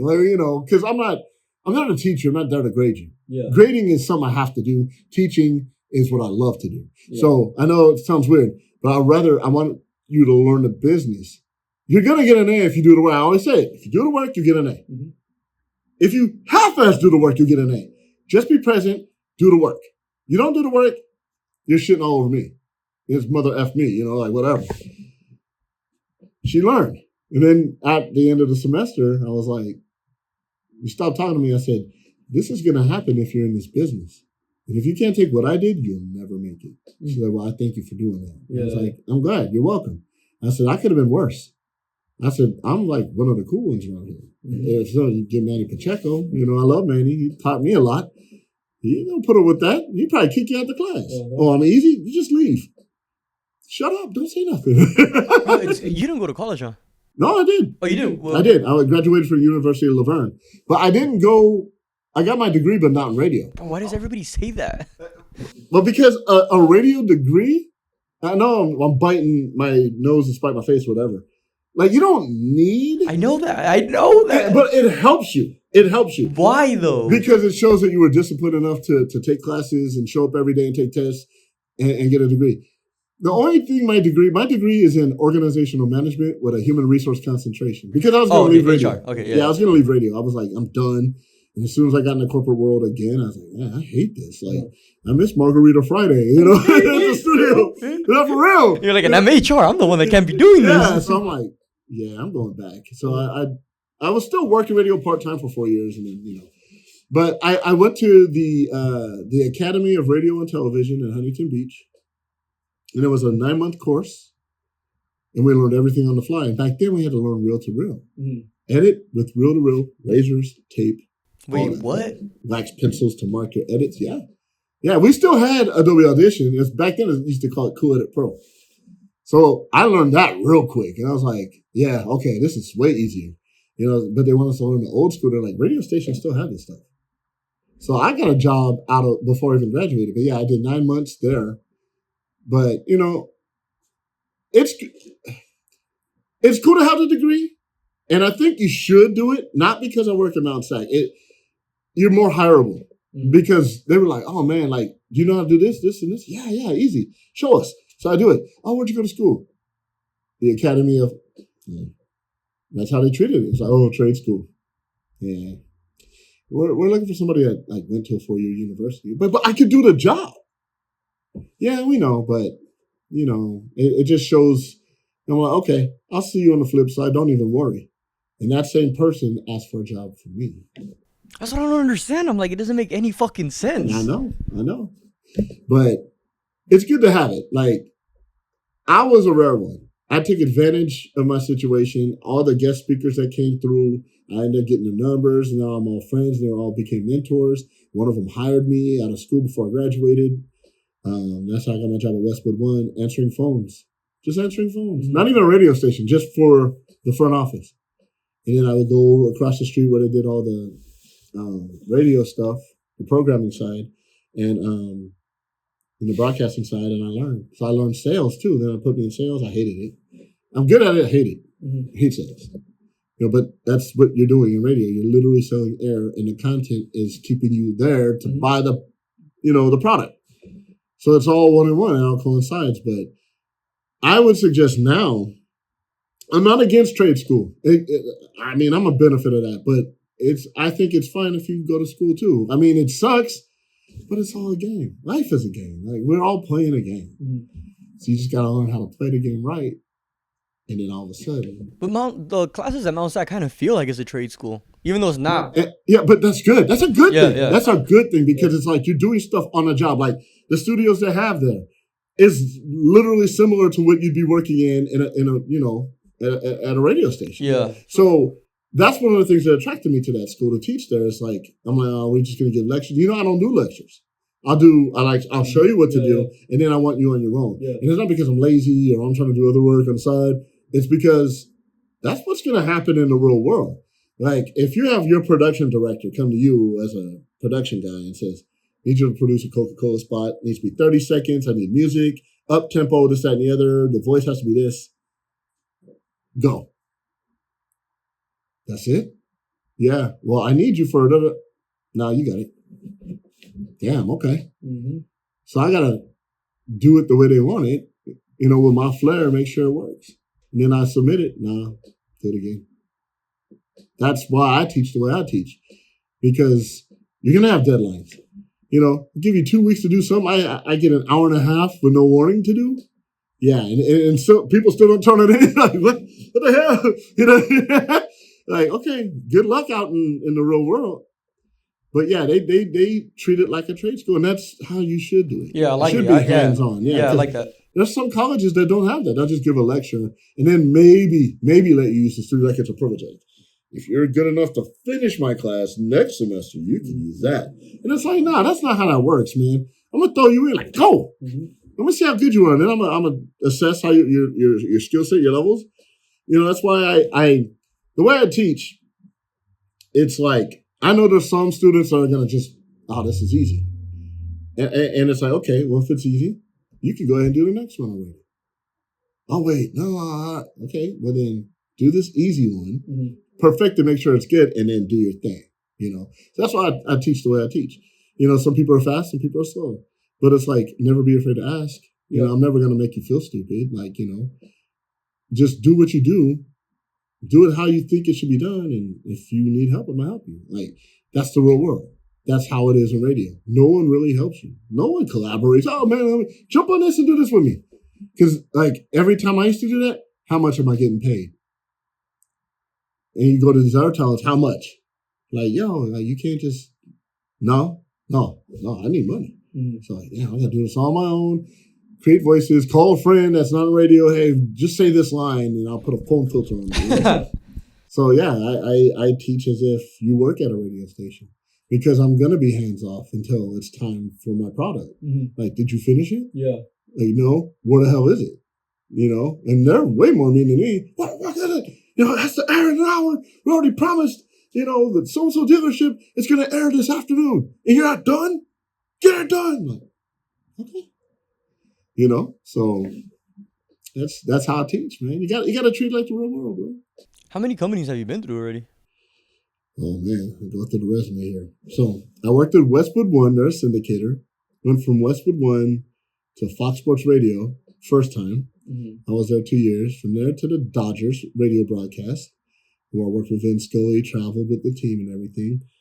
Then went back to Fox Sports Radio because I want to travel and I have a baby. I was there total of 13 years. Oh. Yeah, total. Which is rare in radio where you're somewhere that long. Then from there, I took the 4-year break and worked at the University of La Verne in the housing department, but I still did games for the visiting teams part-time. And did like contract work. I still want to keep my foot in radio because once you're out, you're out. I don't want you back in. And then from there, I hated it. I was like, I want to be done. This corporate shit ain't for me. I got a call. As I was going camping, I almost missed out on my opportunity to work with the Clippers and Kings. The same guy ran both of those networks and was on site. And he quit. He was like, man, I don't do this no more. If I would have went up that hill to Yosemite, I would have never got that job. And so they called me like, hey, you got a minute? And I'm like, yeah, I'm at the gas station. I'm about to go up the hill to Yosemite. Like, give us 20 minutes. You want to work for the Kings and Clippers? I'm like, hell yeah. I didn't care how much it paid. I was tired of the corporate office. Like, just get me there. Mm-hmm. I don't care if it's no money. Like, I just want in. I want back in. So then the Kings and the Clippers. Been there for 7 years for both teams. And then I got hired by Podcast One through one of my friends. His son runs the network. Okay. And he sees me as Uncle Jay. He's like, yo, Unc, you want a job? Like, we need editors and da-da-da. Yeah, I'll do it. Yeah. And they're like, we'll even get your podcast on. We'll sign you to a deal. Like, bet, I'm with it. So then Podcast One came into play 5 years ago. And then Angel City FC, the women's soccer team, they needed a radio crew. So like, hey, we've used you for the Clippers and Kings. Like, would you mind working for soccer?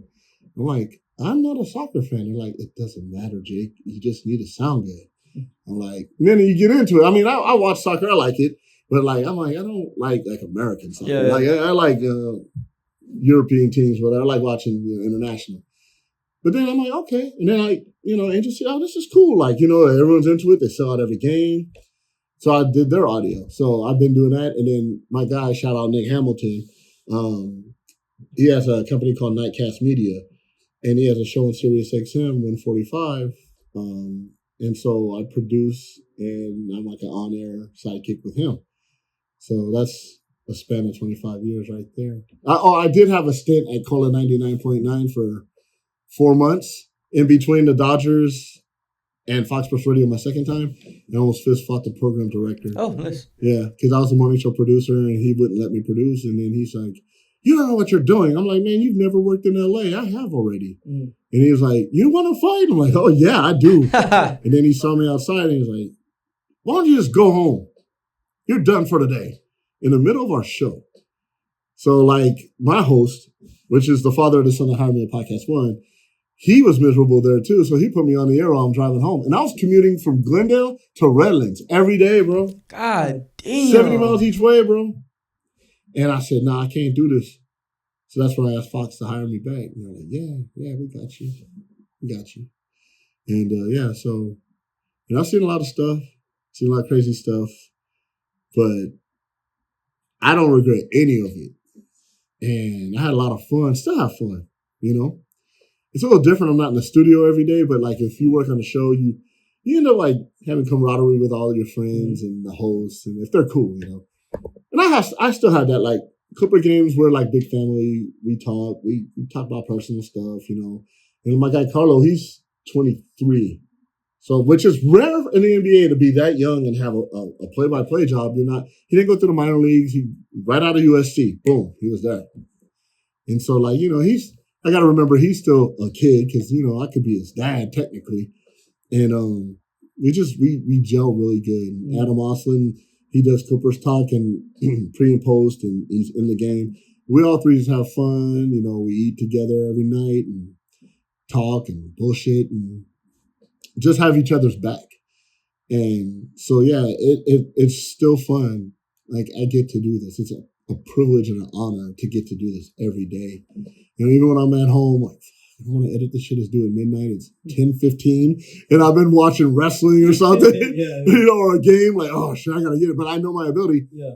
I'm a procrastinator, too, even though I get on y'all. Like, don't procrastinate. Those that live in glass houses. Like, goddamn, I got 2 hours.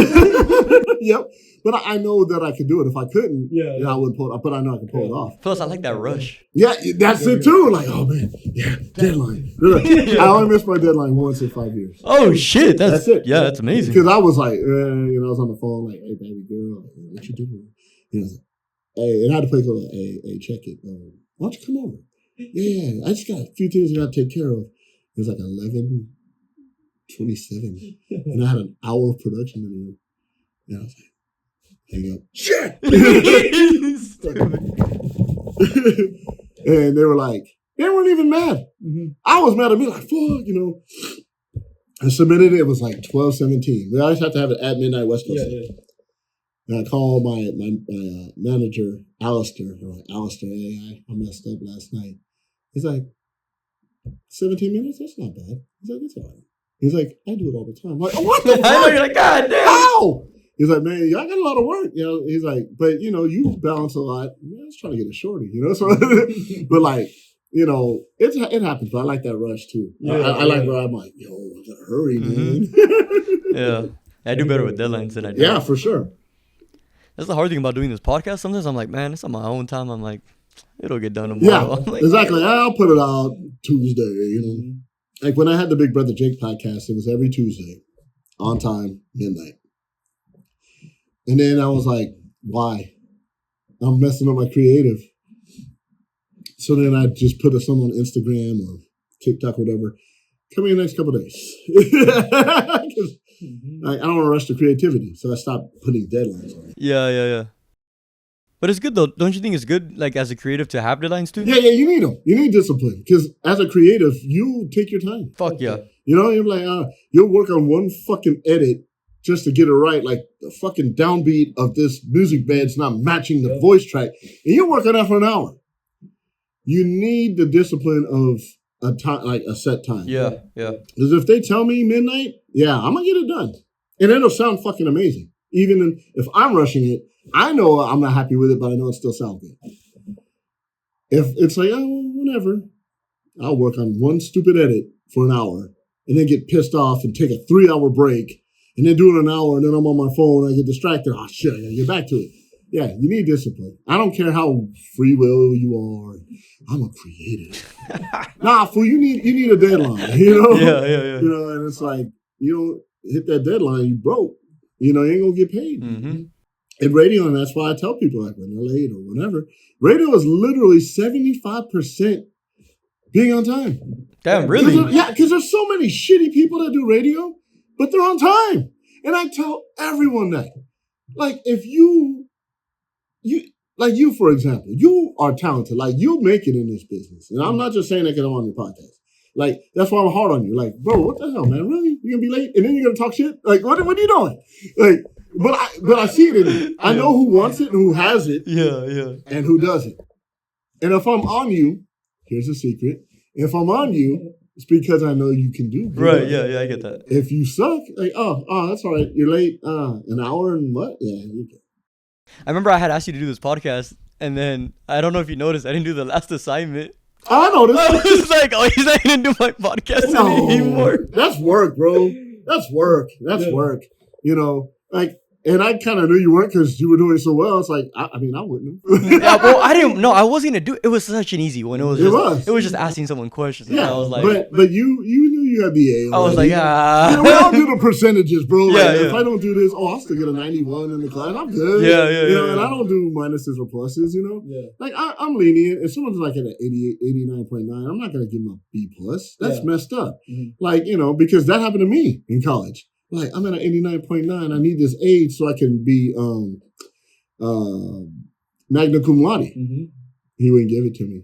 So because that 1.1 percentage point, I got knocked down to cum laude. Yeah. Which is still good, but I was aiming for magna cum laude. Yeah. And that 1%, and I said, I'll never do that to a student. Ever.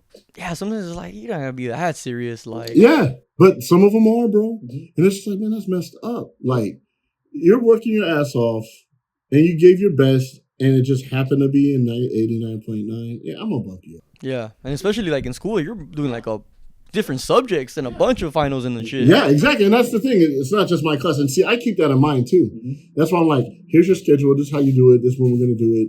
You know, and I'm cool. You come up to me, hey, look, professor. I like being called Jake because that sounds too distinguished for me. Mm-hmm. You know, I'm pretty hood. So like, so it's like, hey, Jake, you know, I got this final, and, you know, I had students come up to me, oh, man, my boyfriend broke up with me, and I don't know how to react. I said, okay, take a day. I know it's due tonight. Mm-hmm. Take a day, process it, do the best you can. Yeah. And I grade upon, you know, I'm a realist, and I know real life. Y'all have jobs. Some of y'all have home problems, personal problems, you know, money problems, whatever. And I'm really accepting of that. So if it's something that's really like hindering you and I see you're off, I'm going to work with you. Yeah. Because I'm easy. I'm like that even at work. Hey, what's going on? You know, I just don't have my fastball today. All right. Well, do this job today. Just focus. I understand what you're going through, you know, or if it's, I lost somebody. Man, get the fuck home, get out of here. Yeah. And I've said that to y'all when y'all, you know, this is that's happening. Why are you here? Mm-hmm. Go home. Mm-hmm. You know, I don't. You don't need to be a hero. I'm not going to totally destroy your grade. I'm not going to come on a podcast because you didn't do your last assignment. Yeah. You know? I'm not like that, bro. Yeah. I separate work and business, you know, and personal. So, no, I wanted to. Like, this guy's creative. He's fun. Of course I'd call on the podcast, you know? Yeah. I'm not going to be like, remember when you didn't turn that in? So, fuck you, podcast. Like, out of the hundreds of assignments. Never that, bro. I don't. Where have you traveled to with some of the monies you made? Oh my god, bro! You've been to like all the major things already? I've been to all the major cities in America, except like I have like 10 more states, and then I have done all 50. Oh shit! Yeah, I've been to Europe. I went to Italy, France, England, Ireland, of course, like Mexico and Canada, Australia. I've been to Singapore, been to Dubai. Is Dubai really? I feel like people overhype it, right? It's overhyped. Yeah. Like, it's cool. It's just expensive. Yeah. And then it's an Instagram play then. Yeah, so yeah, so you do it for the gram. Like, you go to Dubai for the gram. Yeah. Because when I was there, it's just a bunch of that's all it is there, bro. It's just bros, bros doing the fist bump. Everybody wants to be seen, so it's like, let me get a table and pay for bottle service. You could pay $50 for that bottle and you're paying $2,000 for it. And I'm like, I didn't do that, but I got rich homies like, oh, you want me to go? Okay. And I've been there and it's just like, this ain't it. So I've been all through the Middle East, been a place called Bahrain. It's an island in the Middle East. It's dope as hell. I like it better than Dubai or Abu Dhabi or any of those places. Qatar or whatever. Then to Saudi Arabia. I know I'm missing a couple. And I still have a whole bunch I want to visit, but those are like the main ones I've been to. Radio's been good to me, man. Like, been to Hawaii 11 times. Goddamn. Yeah. Just vacations in Mexico with my babies. I love Canada. I love Toronto. I love Toronto. I love Niagara Falls, so I go there quite often when I can. I love New York. Like, I would live in New York if I could. Like, it's that dope. I don't get it. Why don't you? Because New York's like a radio place. My kids are on radio. Oh, I see. Yeah. I could have had a job at ESPN with Stephen A. But it's my kids. Like, now when they all grow up, I still got 9 more years because my youngest is 9. Yeah. So I'm like, God dang. But it's cool. Like, I love LA. I didn't grow up here, but I've lived here 28 years. And LA is the reason why I have my radio career. Because I tried to start it in San Diego, and San Diego is my favorite city in America. Like, I'm going to buy a house down there. In San Diego? I love San Diego. By the fucking water? Yeah, I love. Yeah, that place is nice. I love San Diego. That's my happy place. Mm-hmm. I go there all the time. Probably go once a week. What? Yeah. Yeah, even the girl I was dating that came into class, like, she lives down there. So, like, I was going 3 times. I was like 2 for 1 right there. Yeah. So I was like, hey, cool, San Diego, my lady. Yeah. So, like, that's why I'm going to retire there. Because it's slow. The weather's perfect. I like it here, but LA that I started as an adult is way different than it is now. Yeah. It's not fun like it used to be. And everyone thinks it's movie stars. Now with these fires and everything that happened, they realize, like, man, LA is just like a normal place. It's just we have better weather. It's more expensive. Mm-hmm. Like, you got movie stars that are humble because their house is burnt down to the ground. But, like, it's just something about LA. It's just not what it used to be. So San Diego's more my speed now. And I still like to travel. I travel everywhere. I love Seattle. I lived there for a little bit. Mm-hmm. I would live there if I could. But it's just damn depressing. Like, I love rain. I'm what they call pluviophile, but how many cloudy days can you take in a row before you're like, man, fuck this? Yeah, fuck, yeah. That's why people kill themselves up there. It's like, dude, just drive south like 7 hours to get sun. Oh, yeah, 7 hours. Oh, cool. Yeah, go to Portland, go even south, more south. But, like, yeah, I love all the places I've been to. The only place I wasn't really... There's 2 cities I know I might catch hell for it. I'm not a fan of Houston. I knew you were going to say that. I don't know why I knew you were going to say Houston. Houston's overrated too. Like, oh man, it's really construction, steakhouses, and strip clubs. That's all that's in Houston. People from Houston, they're dope as hell. They're cool. They chill. I got a lot of friends from Houston. They know I don't like going there. Like, yo, come to LA. I'll treat you wherever you want to go. I don't want to go there. Mm-hmm. And Detroit's the other city. It's Detroit. People are cool there. What up, though? They cool. But it's like, nah, man. It's just different. Yeah. Yeah, I'm not a fan. I'm not a fan of it. But, well, why? Because Detroit is the #1 city that... Right, murder capital and all that stuff. I don't know, if you're not from there, they treat you different. And I noticed, that's a lot of cities too. Yeah.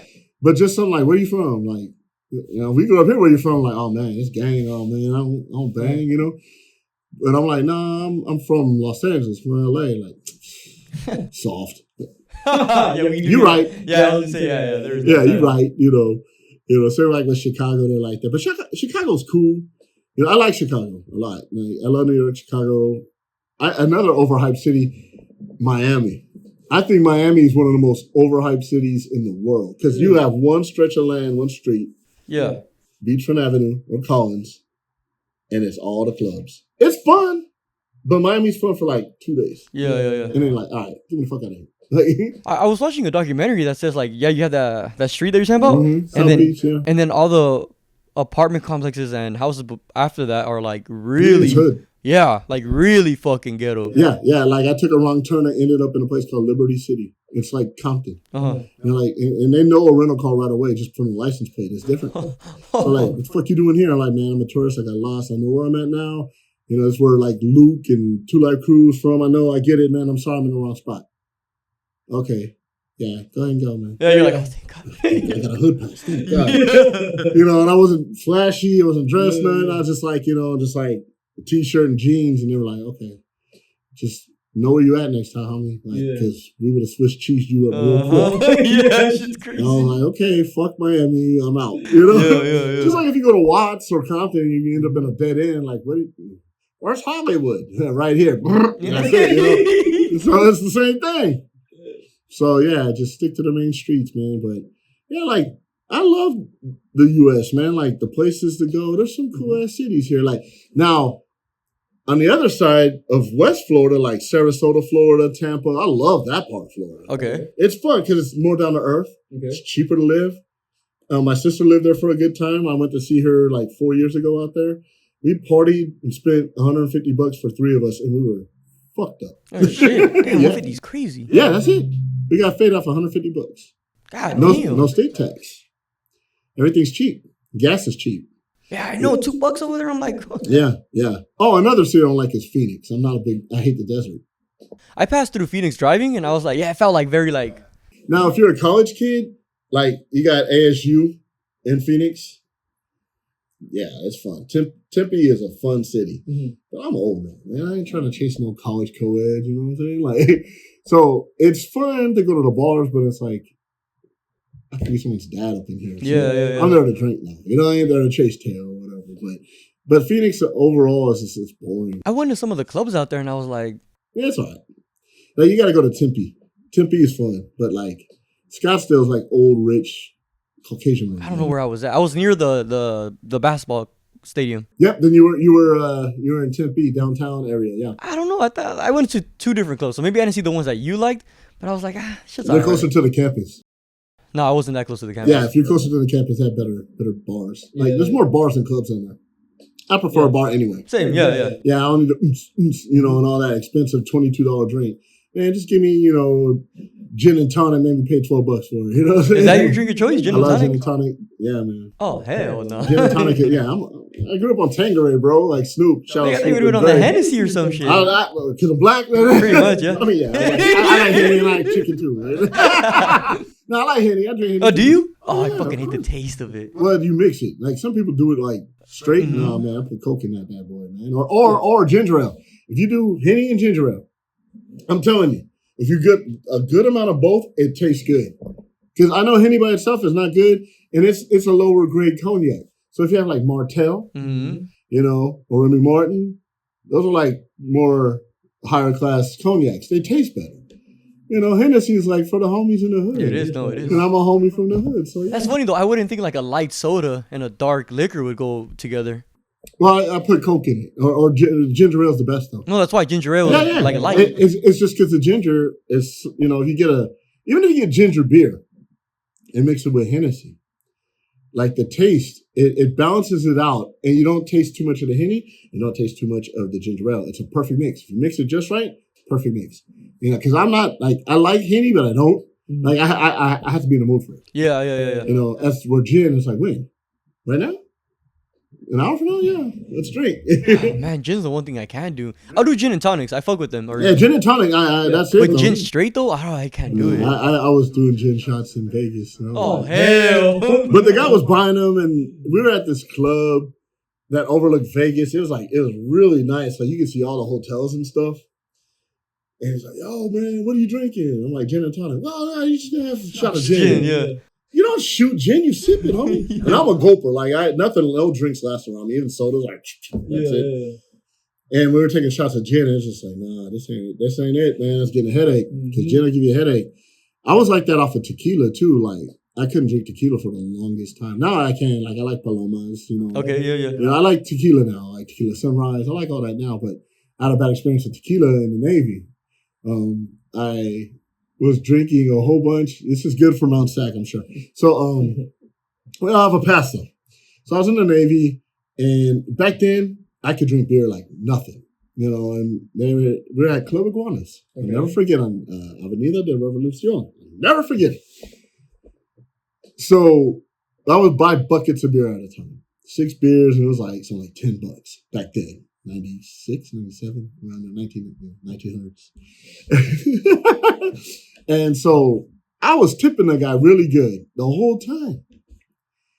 And the 3rd bucket came out. So I was pretty gone, but he was like, "Don't just be propina." I'm like, "Oh, I've been giving you money all night." "No, man, get out of here." I kind of mushed him. Like, that was a mistake. Yeah. So then I was like, man, that's not who I am. I'm not rude, but dude, I probably tipped him like $50. Mm-hmm. So I was tipping him more than the drinks. Yes. He comes back, he's like, mi amigo, lo siento. Here you go. On the house. Oh, shit. Gratis. I'm like, thanks, homie. Yeah. Oh. I took that shot and I woke up at the Bambi Club. God damn. I'm not going to say what kind of club it is. It's close to, you know, it's the ballet. But my head was hurting. And I was and this one lady's like, "Oh, pobrecito." And I was like, "Hey." Oh. So I stand up. The roof is on the floor. The floor is on the roof. And I said, "What the hell?" So I'm looking up to walk. Head's hurting because I fell down. My friends were laughing. But they took care of me. They looked out for me. And I'm all friends with them to this day. We're very close. And so I was like, man, I this ain't drunk. Something's wrong. So I get to the ship. You have to ask for permission to come aboard. And I couldn't even say permission to come aboard. I was like, drunk tank. Damn it. I'm like, it's going to go on my record. Well, it didn't, because the command that was there was like, what are you doing here? Like, man, just sleep it off. Sleep it off. But we got to get a piss test and a blood test because you're like really bad right now. Like, we know you can handle liquor, so we don't know what's going on. So I take the piss test. Next morning, I'm like vomiting every 15 feet. So I'm carrying a bag. And like, hey, come and sick call. We need to talk to you. Like, okay. Like, where'd you go last night? Oh, man, I got to give away what I went. I was like, Club Iguanas and TJ. And I figured, okay. Did you take any pills or anything last night? I'm like, no, I took a shot, and then after the shot, I was done. I thought it was just alcohol poisoning. I know you had a horse tranquilizer put in one of your drinks. And yeah, gratis. Damn. Yeah, it messed me up for a while. Like 48 hours, I was just, I'll never drink again. I didn't drink for like a week. That's everybody. Yeah, it's always a week. Yeah. But it was like I was throwing up so much. Couldn't keep nothing down. I was eating rice, drinking Gatorade, even a special breakfast burritos from the Roach Coach on the dock. Like, usually that would cure all of our sickness. We would all eat breakfast burritos, red Gatorades, and the hangover would be gone. All that nasty stuff in your stomach, it absorbs it, shit it out, you're good. That didn't even work. So yeah, it was poison. I learned my lesson. Treat people right, even if they're not. Man, yeah, even Mexico's scary. I remember I was out there last year, and man, I did that $40 bracelet. All you can drink. Oh yeah, bro. Whew. Yeah. Somehow my homie was like, "Yeah, fool, you were dancing with the white girl at night." And they're like, "We know how much you like those." And then he's like, she said, "Oh, come in my van." And then they were like, "All right, that's when we had to grab it." Oh like, yeah. Oh yeah. You would woke up in a bathtub full of ice with a kidney missing, bro. Yeah, I mean, we used to be wild. Like one time we go down there and there's like this one chick. She was a waitress at one of the clubs we used to frequent, and she would bring us back to her house. She had a beach house. Like, she's like, I get tips so well. It was like a little bit west of TJ on the beach, beautiful view. She like cooked for all of us and all her homegirls, and it wasn't anything like sexual or anything. They were just cool chicks, Yeah. And then we all became friends. Like, hey, you just come down here, bring your friends, party. So those examples are cool. But like, yeah, I heard a lot of stories. My homeboy, that happened to him. Come with me. He got in a van. He ended up in TJ in jail. Oh, shit. Yeah, and like he had no money. We didn't know where he was. We looked everywhere. I'm like, we can't keep wandering because we're all Americans walking around TJ. They're going to get us. If we don't get got by somebody, the cops will be like, what are you doing? They ain't got to pay us $200 and we'll let you go. They're corrupt as hell. Fuck yeah. So, yeah, my homeboy was like, he came home. He's like, man, y'all left me. I'm like, no, we looked for you, wandered off. And we pulled you away. You're like, no, I want to leave with this girl. He said, yeah, man, I was in prison or jail for 3 days. He's a black dude, so he's like fighting for his life every day. He's like, all I did was fight. Yep. I didn't eat, I drank water and fought. And shit because I drank the water. So I was like, yeah, I mean, those wild times, bro. But like, I knew my level of where I can go. I was like, okay.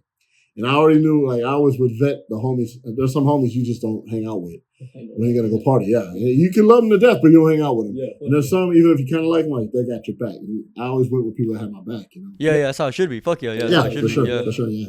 Yeah, I know. I've gone out with some homies where I'm like, all right, don't give that fool anything. Make sure he's a designated driver. Yeah. Yeah. It's just always bad. Oh yeah, man. Damn. So why do you say that? How'd you say you like phrase it? You're like, when I get to this level of success in radio, what does that mean though for you? I have like a certain place where I'm like, I've made it. But why does that even look like though? See, that's the thing. It's a blurred line. Because like what I'm doing now, there's people saying you've made it. And I have. And I'm successful and I love it. But like, you know, I'd like to do management. You know, I'd like to be where I can shot call and say, hey, let's do this broadcast like this. But here's the other thing. I'm kind of a slacker. So it's like where I'm at now, it's perfect. Yeah. I don't have an office. So I hate offices. So I don't have that part. You know, but like maybe bigger broadcasts, like national broadcasts where I'm doing the Super Bowl, the actual game and not leading up to it, or a World Series. And, you know, I strive for that. It's a lot of work. But I'm willing to put the work in, you know? But if I don't get to like that level, I have not failed. Like I'm good where I'm at. You know, I'm excited to do every game's different. Every game's fun. And I mean, I say I want it, but then it's like, how much work do I got to put in? Yeah. You know, because like a podcast one, I work at my own pace. They let me do what I want. The games are the games. You know, working on one weekly show, it's cool. Like I don't have a true set schedule per se. So I kind of like just drift through life and it's fun. I have time to do shit. And I can wake up late if I want when I don't have my babies. You know, I'm not going into an office. So that's what I mean by make it. Like probably doing stuff a little more high profile. But if I don't, I've made it. You're still I've made it. Yeah. You know, I'm that kid that's in San Bernardino that's like, man, I want to do what they do. Because I was always the kid that looked at, like, I'd pull out the CD or the cassette because I'm old. And you pull out the paper and you see who produced it. Or who really? Edited or mixed it. Yeah, I was that kid. I didn't care about the lyrics. I don't know where you recorded the song, how you produced it, who produced it, who mixed it, who, you know, I was that guy. So like at the end credits of games, so-and-so producer. And I got to meet all those guys, you know? And those were like my heroes. Like, man, you know, you hear their name at the end of a broadcast and like, oh, you're so-and-so, yeah. Man, I always heard your name. I always wanted to do what you do. You know, it's always some cool, chill guy kind of like me. And I became that. I mean, I've always been chill anyway, but yeah, man, why don't you come down? You know, I'll get your credential for the game. You can watch me work. Then they put you to work so they can chill and go smoke a cigarette. You know, like, you're like working with like Chick Hearn, one of the greatest Laker broadcasters ever. He's like, man, more volume on it. Okay. You know, and I'm like a young kid, not knowing, and they're laughing. You know, Chick's like, yeah, you know, I give you a hard time on purpose. Like, you know, but you are that way. But yeah, I'm successful. I've made it out my neighborhood. I'm a productive citizen, you know, law-abiding, don't get in a lot of trouble. In my career, all my bosses like me, and they like my work. I don't care if they like me or not, they like my work. But they just so happen to be like, you know what, I like your attitude. You know, they can tell me, hey, man, we need you to, like the Dodgers, for example, 2 years ago. They were like, hey, we need you to take over for 6 weeks. The engineers, his wife's having a baby. He must be gone 6 weeks. You know, he'll come back for the playoffs. But then he didn't. So I had to change my whole life around because baseball's every fucking day.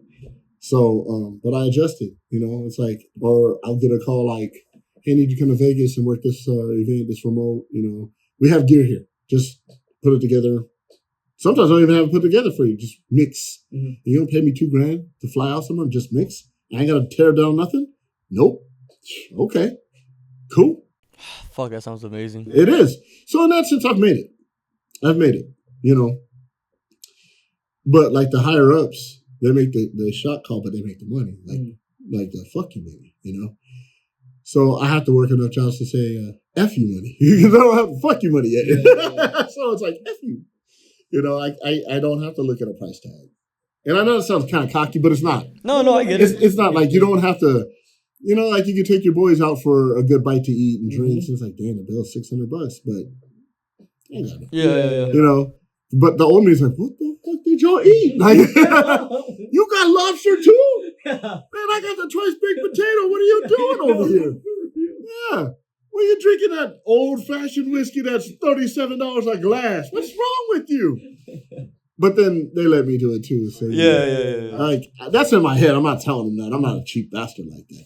I'm like, you got a drink? You good? Yeah. So, motherfucker. Fucking fat motherfucker. I'm a fat motherfucker. Yeah. But like, yeah. So I've made it in that sense. But it's just like, maybe a little more.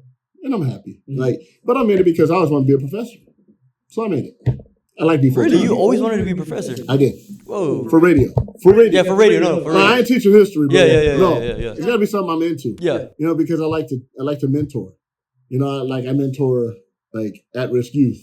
You know, I do a lot of charity stuff on the fly because I'm not like, hey, everybody be on the camera. Yo, man, they're feeding this dude. That's so fucked up. Yeah, I don't like that either. I can't do that. Yeah. Like, you know, I might be on the side like, you hungry, man? Like, you know, you need money? I really just need a drink. You know what? You're honest here. Hey, sometimes though, I've heard that it's good to give them a drink because it keeps them warm during the winter time and shit. And it helps from them not getting sick from the withdrawal. Mm. So I don't judge anybody. If I give you money, it's yours now. You can do whatever you want with it, you know. And I'm not going to broadcast, you know. Like every year, I'll take like 2 families and buy the whole family Christmas gifts. Yeah, that's dope. Just tell me what you need, you know, like stuff like that. It's not on the radar now, but like that's what I do because charity, because people help me out. Mm. You know, when I was homeless, people helped me out when I was going through hard times. You know, so even after I got divorced, like I hit rock bottom, not financially, but like mentally. So I was just like, didn't know where I was, just not happy. You know, I only knew one way, but I'm like, wait a minute, man, I had a bad situation over here, and people helped me out. So like, but radio has given me everything. And it's taken me all over the world. I've met some amazing friends behind radio. So it's just like, I want to give back. That's my way. And I mean, pay's good too, so that helps. But it's like, it's not even about the pay. You know, it's a bonus. But like, if I got to do it for free once a week, I'd be happy because it's giving back. I see me and a lot of the students. Like I saw me and you. Really? Yeah, I did. I don't know if you're as good as me. Huh? You're probably better. No, you're very talented, bro. So I'm like, I have a background in this. You know that, right? Huh? Yeah, I have a background in this. Well, you told me. Yeah. Okay. What did I tell you? I don't know what I told you. You tell me what you do and like no. So I know that you can do this. Like, no. But did I tell you what I used to do before? No. I used to work for a YouTuber. Oh, okay. Well, that makes sense. Yeah. So I was always on camera, and that was that swag when you come into class. Like I'm late. And it was kind of and be late. Yeah, that's right. So, but see, when people challenge me like that, I know it's because they've done something. Yeah. It's like so I'm like, okay, he's done this before. You know, with Cat Williams, like, you know, I'm gonna be there. Yeah. I know I'm gonna be there. I know I'm gonna do the best work I can. Yeah, I love. Yeah, exactly. Yeah. So I was like, all right, he's cocky a little bit. Yeah. But he's done this, so I knew. Like, I had a feeling, and then it's like the work you would give. It's like, okay, I knew when you're not giving your best, it's fucking amazing. Mm-hmm. So I was just like, he has it. I want to pull the best out of him at least one assignment. Yeah. No, what I actually need now is I was actually gonna go back to your class and try to get a list of like more commercials to do. Okay. Yeah. Anytime, bro. You know, I got you, man. Like, you know, I might just throw a curveball at you like this. I need this. No, I'm done with that. Just the more work I can get. Yeah, because if it's just like, I need a bed, I need a voice. No, see, no. I can't be doing that. See, I have to do that in the beginning. Yeah, of course. Yeah, that makes sense. When I teach advanced, it's like, no, you're gonna do zippy, wow, everything. Like you're gonna, you know, we're gonna put together like a whole show. Yeah. You know, like damn, for real, yeah, fool, you know how to do it. Mm-hmm. Don't be lazy. Like you're gonna earn it. Yeah. You know, because if you're coming up in my field, you better be fucking good at what you do. I don't want no half-ass bums barely doing the bare minimum in this field. No, because I had to work my ass off. I had to impress people that won Emmys and Marconi's, which is like a radio Oscar or a radio Grammy. Shit, I've never heard. Marconi's a big deal. If you have a Marconi, you could add an extra $50,000 to your yearly salary easily, because a Marconi winner is a big deal. You know, so I've worked with them. I've worked with Grammy award-winning and Grammy-nominated engineers. I had to impress people. I had to put the work in. I couldn't just do music, bed, voice, one effect, boom, you're done. Nah, I had to fucking blow them away. Fuck yeah. And so that's the old school. Nowadays, like, do what you can. It's okay. Nah, man, we ain't doing that, bro. No. Go all out. Like, don't do anything just for me. Do what you do and let me grade it that way. You know? So I had a few students this year that did that. And I loved it. In the beginning, you know? And it's like, Jason always says this too. It's like, you'll find 4 in every class that you want to focus on. And you were one of those 4. And I'm not just saying that because I'm in front of you. Because, I talk shit in front of you or behind you. I love it. Yeah, I love it. I don't care. Yeah. They're like, Angela, yeah, you piece of shit. Like, I'll tell you. Yeah. But you know who has it. And you know who's just there because it's like, I just want to get this because I want to do TV or film. Yeah. And I have to take this. I know the difference. I'm not stupid. And I know why you're here. So it's okay. If you just want to get by, then just get by.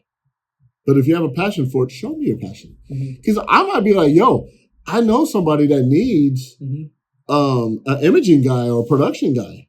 You know, so I can hook you up. That's what it is, man. It's you never know. Yeah. Like I remember one of my friends, I had posted, because I like to post my setups on Instagram. And like when I'm at the stadium, make my board, my headphones, I make it all cool. And this one guy's like, oh man, that's like a dinosaur mixer. Like you don't have the computers and all that.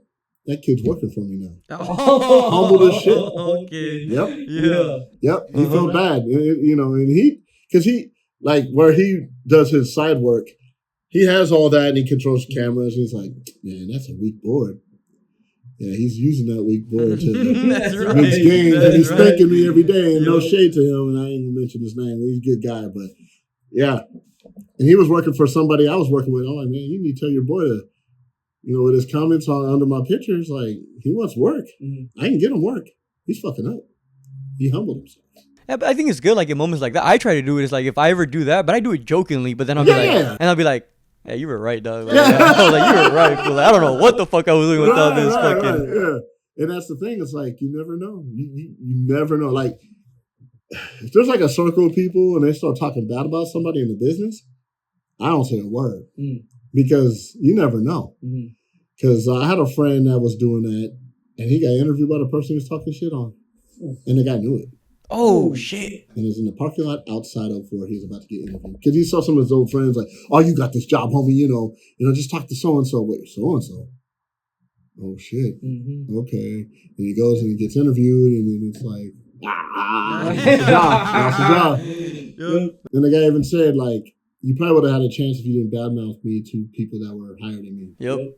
So, yeah. Congratulations. You played yourself. Yep. On to the next one. Woo! You got to be careful with that shit. Yeah, you really do got to be careful with that shit. You do. Like, if you really know each other, don't do it. I'm at the workplace, number one, but like, just don't talk bad about anybody, in the business. Because you never know, like, that you might have a falling out with somebody, and then they go to the other person, like, yo, you know what so-and-so said? Like, blah, blah, blah. Like, yeah. So, you got to be careful with that. I don't do it. I'll just be like, how do you rate them? I go by their work, and I'll never say, oh, they suck. Yeah. Even though they might, like, oh, he's good. He does his thing, man. He's been there a long time. Shout out to him. That's it. I may hate his guts. So you never know who I'm talking bad about or I'm talking good about. Like, yeah. No, I could translate that to like basketball. Like, man, there's some motherfuckers I hate in basketball, but I'm like, hey, but they can make a bucket. I'm like, I'll make a bucket all day. I hate that motherfucker. But damn it if you don't go for 10. Yeah, in a hot streak, Fuck, man. He can make 7 free throws in a row when we need him to. I hate that guy. So are you like really kept up with like the whole NBA, like what's happening right now? I used to be like every division, every this, every that. It just, I got too much things occupying my mind now. Oh, okay. You know, my daughter has a recital on this day. Like so I try to keep up as much as I can. But there's been seasons I don't even know where my team's ranked. Yeah. Because it's not my job to do so, except like right before the game, all right, we're third in the Western Conference. Yes. You know, our record against these guys are this. There you go. Yeah. Out of sight, out of mind, just like when I took statistics and I aced it with 101%. Couldn't tell you what to do with an average or mean or anything. In college, I remembered it, passed it. If you asked with a gun to my head, couldn't answer one question. You like just pull the trigger. Right? That's me. Just pull the trigger. Yeah. So I if it's not meaningful, I don't keep it in my head. Like, okay, we cool. We good. Yeah, I noticed for basketball, for me at least, man, I don't like the transition of the way they play offensive defense now with the foul calls. I hate it. I hate the game now because they chuck threes all day. That too. The mid-range jumper's gone. That's why I love Kawhi Leonard, because he'll still shoot it. You know, you don't have anyone doing that no more. You know, it's either fantastic, crazy dunks or threes. You know, and what sucks about it, this is where I keep up with the game. The scouts even say, oh, he shoots too many mid-range jumpers. He needs to shoot more threes. Oh, shit, that's a thing? Yeah, scouts do this. Like, the dude is 7'2", he should be posting up. There's no reason why he should be shooting a three-pointer. You know, that's barbecue chicken all day, man. That guy can go for 30 and 15 with 2 blocks, and you have him shooting fucking three-pointers. Like, what are you doing? I want the big men's back. I miss the post game. Like the low, like fucking big Glenn Baby Davis. Yeah, Shaq. You know? Yeah, I miss that too. David Robinson, like, yeah, these great centers. Akeem Olajuwon. All these guys post up, get in there, bang, dunk, you know, block shot. Fucking shimmy up in there, fucking boom. Yeah, you don't have that no more. You just got these guys shooting threes, doing these soft little layups. Like, nah, man, you could dunk, drop through the lane and bang on them. Yep. You know, one of the throwbacks, I'm not just saying this because it worked for the Clippers, but Ivica Zubac. He was a former Laker for a minute, but this guy will give you 15 and 10. He's a true center. Yeah. And I love watching him play. Yeah, you never see him outside. Never. Yeah, never outside. Never. I think he shot it once maybe. Oh, what the hell? But this guy, he plays inside. He rebounds, he blocks, he dunks. Yep. That's what a center should do. And I think they're starting to finally do that. Like, I love Steph Curry, but he ruined the game, bro. No, of course he did. Yeah, ever since he won that championship, yeah, he's chucking 35-footers for what? Why?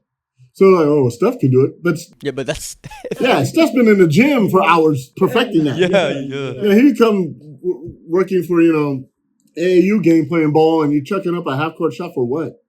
Why? Yep. You're not Steph, bro. You're not even close to him. Man, you better go in there and take a 17-footer. Yep. And if you understand the game, you're like, that's not what we're looking for. No. We're looking for, like, fundamental skill level. Bro, yes. It's like, can you screen? Can you screen? Yeah, because when they used to call me 5 fouls when I played ball in high school, because I was only in there to set screens and foul the guy that's good. That's good, bro. Yeah. But that's the shit that doesn't go on the stat sheets. Yeah, it doesn't. Yeah. And I like, man, I want to make the stat sheet. I mean, the fouls would, but my coach would be, man, what'd you do to put back? I was like, I got the rebound. I was right there. Like, you know, I think my career high was like 4 points or 7 points. No. But in one game, I had 20 rebounds. Yeah. You know, so fucking it's like, Dennis okay, Rodman. Yeah. I like the rebound. Like, it was fun. I like setting nasty picks. Just like, yeah, take that, you know? Yeah. That was what I liked. I mean, if I scored, it was cool, but it's like, oh, I got the rebound. I just chuck it down court, and my boy could dunk it, you know, back then. I was like, okay. So I get assists, too. My coach was like, you're not in there for that. Take out the guy, foul his ass. When he goes to free throw, he can lift his arms up. God. Like, man, if you just coach me a little more, I can get you a jumper. So, like, in one game, I made 2 threes, and he was livid. He pulled me out the game. Yeah, they don't like that shit. We were up by 17, though. So I was like, okay, I get it. He's like, that's not what you're out there for. I'm like, man, we're up. Yeah. He's like, no, but I want it to come back down. He's like, you know what to do. I'm going to put you back in, but stop shooting. I said, can I at least get the garbage buckets? He's like, all right, that's it, though. Don't make yourself part of the offense. Yeah. All right. Still did it. Yeah, fuck yeah. I'm going to go out there and be like, hey, yeah, when I get tired, I purposely start shooting so he'd take me out the game. I'm winded. Like, start checking. He'd be like, get out, water, get the hell out. What are you doing? Go to the end of the bench. Yeah. Get the guy's water. I'm like, okay, I ain't doing that. Yeah, you're like, all right. That's a little much. I'll sit on the bench. Yeah. You know, I'd just be talking to girls like, hey, what you doing? focus. Like, well, I gotta focus. I ain't playing. We up. Like, let me hook you up for later, bro. Like, what we doing? It's fun times though, man. But yeah, the game has changed a lot. I hate the way they shoot 3-pointers all the time now. Yeah. You know, it's boring. Dudes won't dunk anymore. You know, rarely dunk. You know, like that's why I like watching Anthony Edwards. He's one of my favorite players right now. Every time Minnesota comes to town, like I get super hyped to do their games. Yeah. You know, I love watching them play. You know, Donovan Mitchell's another player I love to watch. You know, there's a lot of great talent in the NBA right now. It's just these coaches having to shoot threes is killing me. Yeah, well, it's hard because, like, once the team starts shooting threes, like, you got to match it. Yep. And that's the fucked up part. Yep. You got to hit those, man, because if you don't, you're going to clink them all day. Yep.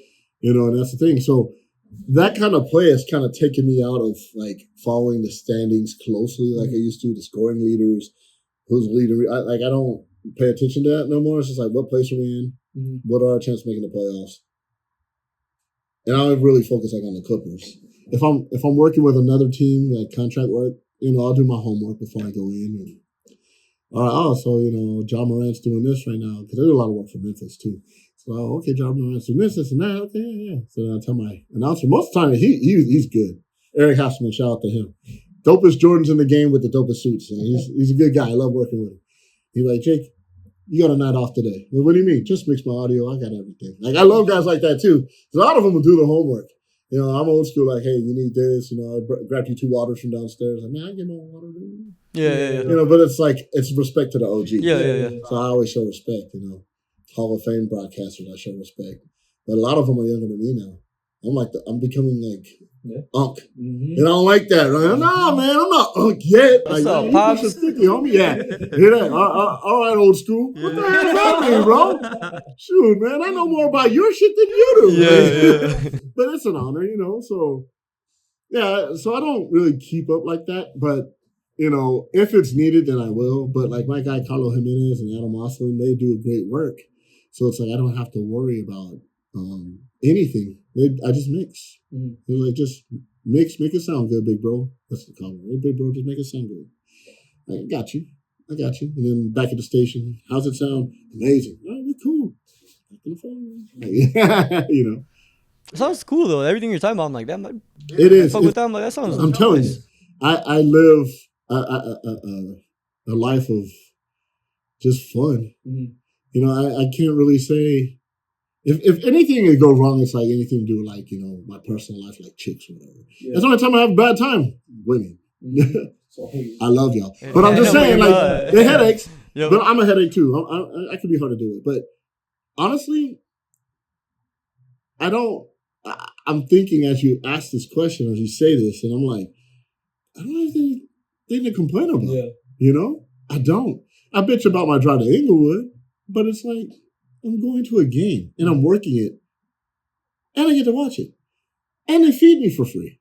So I don't have to pay money. So what am I bitching about? Is it good dining? Like, oh, yeah. The press dining and Intuit Dome, amazing.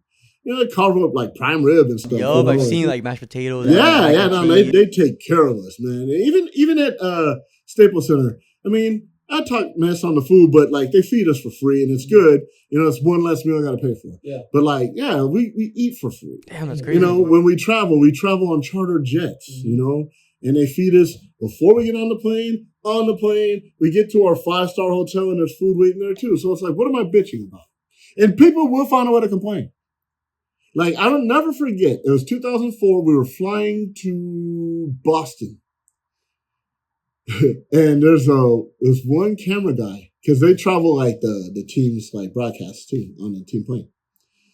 I won't say his name, Bernard. He knows I'll call him out. I always do, even on my podcast.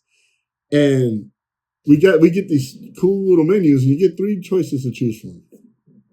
And it was ribeye steak with lobster tail, twice mashed potatoes. I remember this to a T. You know, butter rolls, salad. Just amazing. I know, food. I'm over here fucking. Yeah, I'm like, I want that right now. Uh-huh. He looks at the menu. Fuck, man, lobster again? It's like, you grew up in the slums of Baltimore, bro. You're bitching about lobster? Give me your fucking lobster then. And they're giving us ice cream bars going down the aisle. You don't have to wait for them to serve you a drink. You just bing, because it's chartered flight.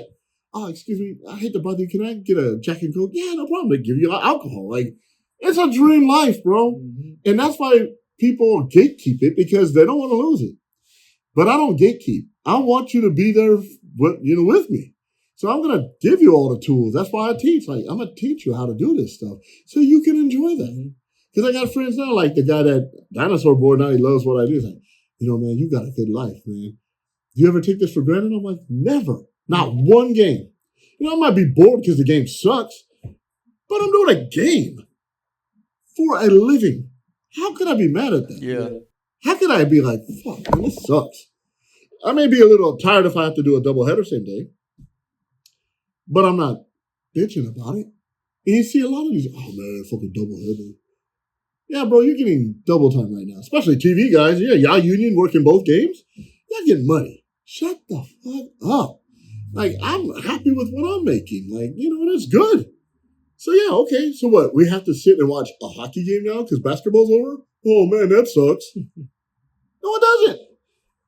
No, it doesn't. Yeah. So, yeah, life is good, bro.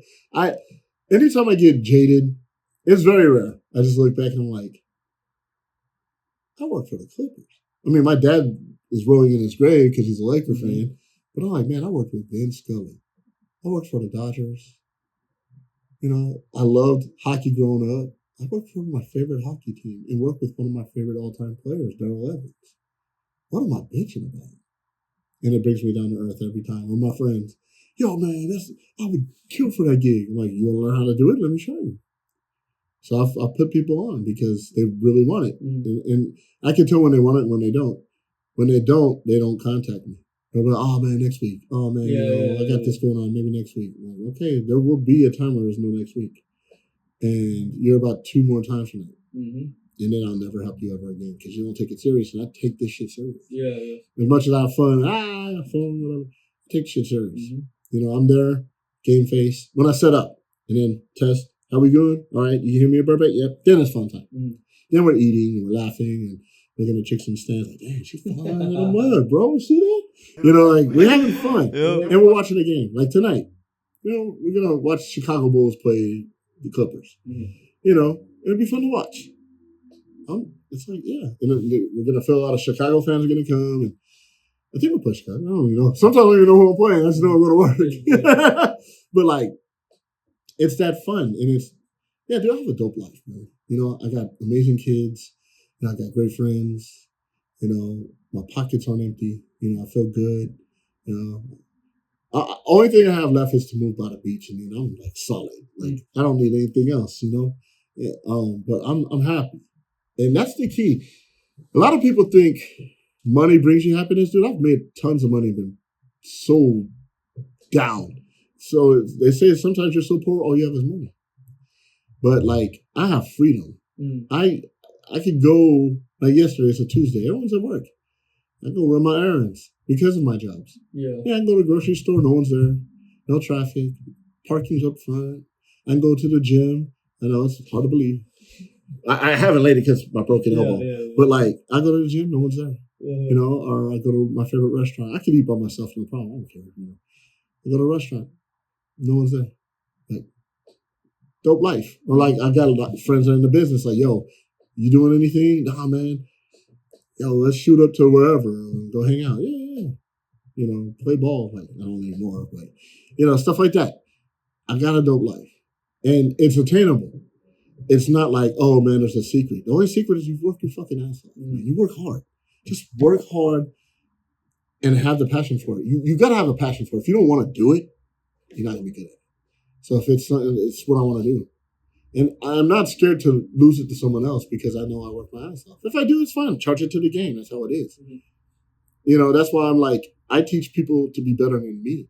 And I teach them all the secrets that I use. So it's like my announcer doesn't even notice the difference. I mean, they do because I'm loud. Yeah. Or I do my mix a certain way. But it's like at least at the level it's Jake without talking. Yes. Yes. It's not all the extra fun stuff, but it's Jake without talking. So that's what I do. I'm not scared to lose a job. If I do, I do. But I know I work my ass off and I know the ins and outs. I'm not afraid to fail. And a lot of people are. Yeah. And if you have a good support system around you, you won't fail. Like, you won't be afraid to fail. Mm-hmm. You say, hey, that's my bad. How do I fix that? And if you try to lie or double up on it, people will notice and like, you know what? You're scared. We don't want you scared. We want you to learn. So when I mess up, and I still do. It's just not as frequent. But I humble myself saying, my bad. I messed up. How can I make this right next time? This is what you do, Jake, blah, blah, blah, blah, you get. You gotta have that kind of, be afraid to fail too. But it's really just hard work, showing up on time, and having the love for it. It's like the easy things. That's like it's so easy. That's what I'm saying. Yeah, it's the simple things. People think this is hard. Literally, the only thing that's hard for me is driving an hour. That's it. Hard. That is a little tough. In LA, we hate it. It's like, why is it a 38-mile drive and it's taking an hour and 10 minutes? Mm-hmm. It's LA. But if that's the hardest thing I got to deal with, I'll take that 10 out of 10 times, bro. So that's why I would be on y'all when you're late. Like, because in this business, you will keep a job being on time. Mm-hmm. You could do average work. Be on time. You'll have a job. Yeah. A good one that pays well, with benefits out of this world. And 401ks and all that good stuff, like Roth IRAs, some places will set those up for you if they like you, so it's really that simple. There's no magic formula. There's no, networking too, that helps a lot. I've got a lot of my jobs just from networking too, but they know I could do the work. They're not going to call and say, hey, because even with like Mount Sac, a friend of mine that knew Jason was like, hey, I know a guy that would be a brilliant teacher or a professor. And Jason and he did like a impromptu phone interview, and it was a 3-hour call. Ooh. Yeah. Because we both get it. We've both been in the business him longer than me, obviously, but he knows way more than I do. But he knows I know enough, and we know the same people. We know the same people we don't like, the people we like, whatever. And it worked out. But you got to have the it, and you have that it. Very few people have it, but they don't use it. Or they think they could just bullshit their way through it, and you can't just bullshit your way through this, man. This is a lifestyle. This is a career. It's not a job. Mm-hmm. And that's why I try to teach as a professor. It's like, this is a career. Mm-hmm. You're not just going in as a job, you clock in, clock out, you're done. This is your whole life ahead of you. What do you want to do? Do you want to cover the Olympics? Do you want to work, the Grammys? I've worked those runways and interviewed people. I've done that. It wasn't what I like because celebrities are snobs and I don't like them. And me being who I am, I don't care who you are. I'm going to talk shit to you. Like, sorry. But that's the thing. It's like, you got to know, like, have the love for it, show up, have the drive, determination, be teachable. Be teachable. I learned from every mentor and took a piece of what they do with my own flair to it. And now I have my own thing, my own way of doing things. And that's what it's like I want to teach as a professor. If you want to get in this business, this is what you need to do. Learn from everyone. Take a piece from everybody. Because everyone's done that. Everyone in the business that's good has done that. They have a mentor. Or even a young kid, hey, I'm not trying to, but how about if you try it this way? Like, I'm never like, what do you know? I'm like, oh, damn, okay. Mm-hmm. Thanks, man. And I'll utilize that and then implement it into what I do. So it's really that easy, Jose. It's really that easy. I don't have any I wish I could say, you got to do this. Just at the right amount of time. No, it's showing up, showing out, work your ass off, be teachable, be humble, and go home. Mm-hmm. You get your money. It's that easy, bro. I'm ready for it. I know you are. I'm ready for it. No, you are ready. You will be successful. Yeah. Just, because you lean on your skill set. And I know that because I've seen it. Like, yeah, I can get away with this because I know I'll do it. I'm like, this. I'm like, he's going to wait till last minute. And all of a sudden, I'm going to go to sleep and then I'll wake up. This month, I already turned it in. Oh, it'd be like that. Yeah, but, you know who has it and who doesn't and who really wants it. And that's who I focus on. But yeah, man, like you got the it, bro. It's just a matter of paying your dues. Paying your dues is important because when they, You know, these old heads, you get hired with a crew, and they're like, "Oh, you worked on this, you did it. Oh," and like you're not bragging about it. They'll respect you so much. Like, hey, okay, why don't you do this with me, man? Like, don't do that. Don't do that. I don't. I get you out of that. And I'll bring you over. Just do this with me, man. Yeah, I got you. Like, oh, so yeah, like you have the it, and you're real cool about it. You'll work forever, bro. You know, I'm not worried when people, oh man, you get laid off. Like it happens. And I've been blessed.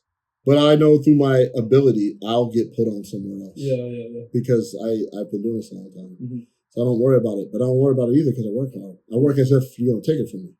And I'm not scared, but I work like, no, this is mine. Mm-hmm. You ain't getting this. I put my work in. That's how I treat it. Yeah. Well, that's a good place to end it.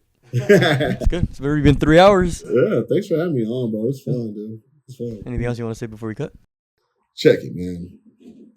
For you out there, work hard. Do what you need to do. Be teachable. Have the love for this thing, man. And it doesn't matter if it's radio or anything else, but just have the love for what you do. Respect the game. Be teachable. Be humble. Have fun. If you're not having fun, you're in the wrong business. And that's really all I got to say about that. And I thank you for letting me be a part of your day here. So it was fun, man. Yeah, thank you.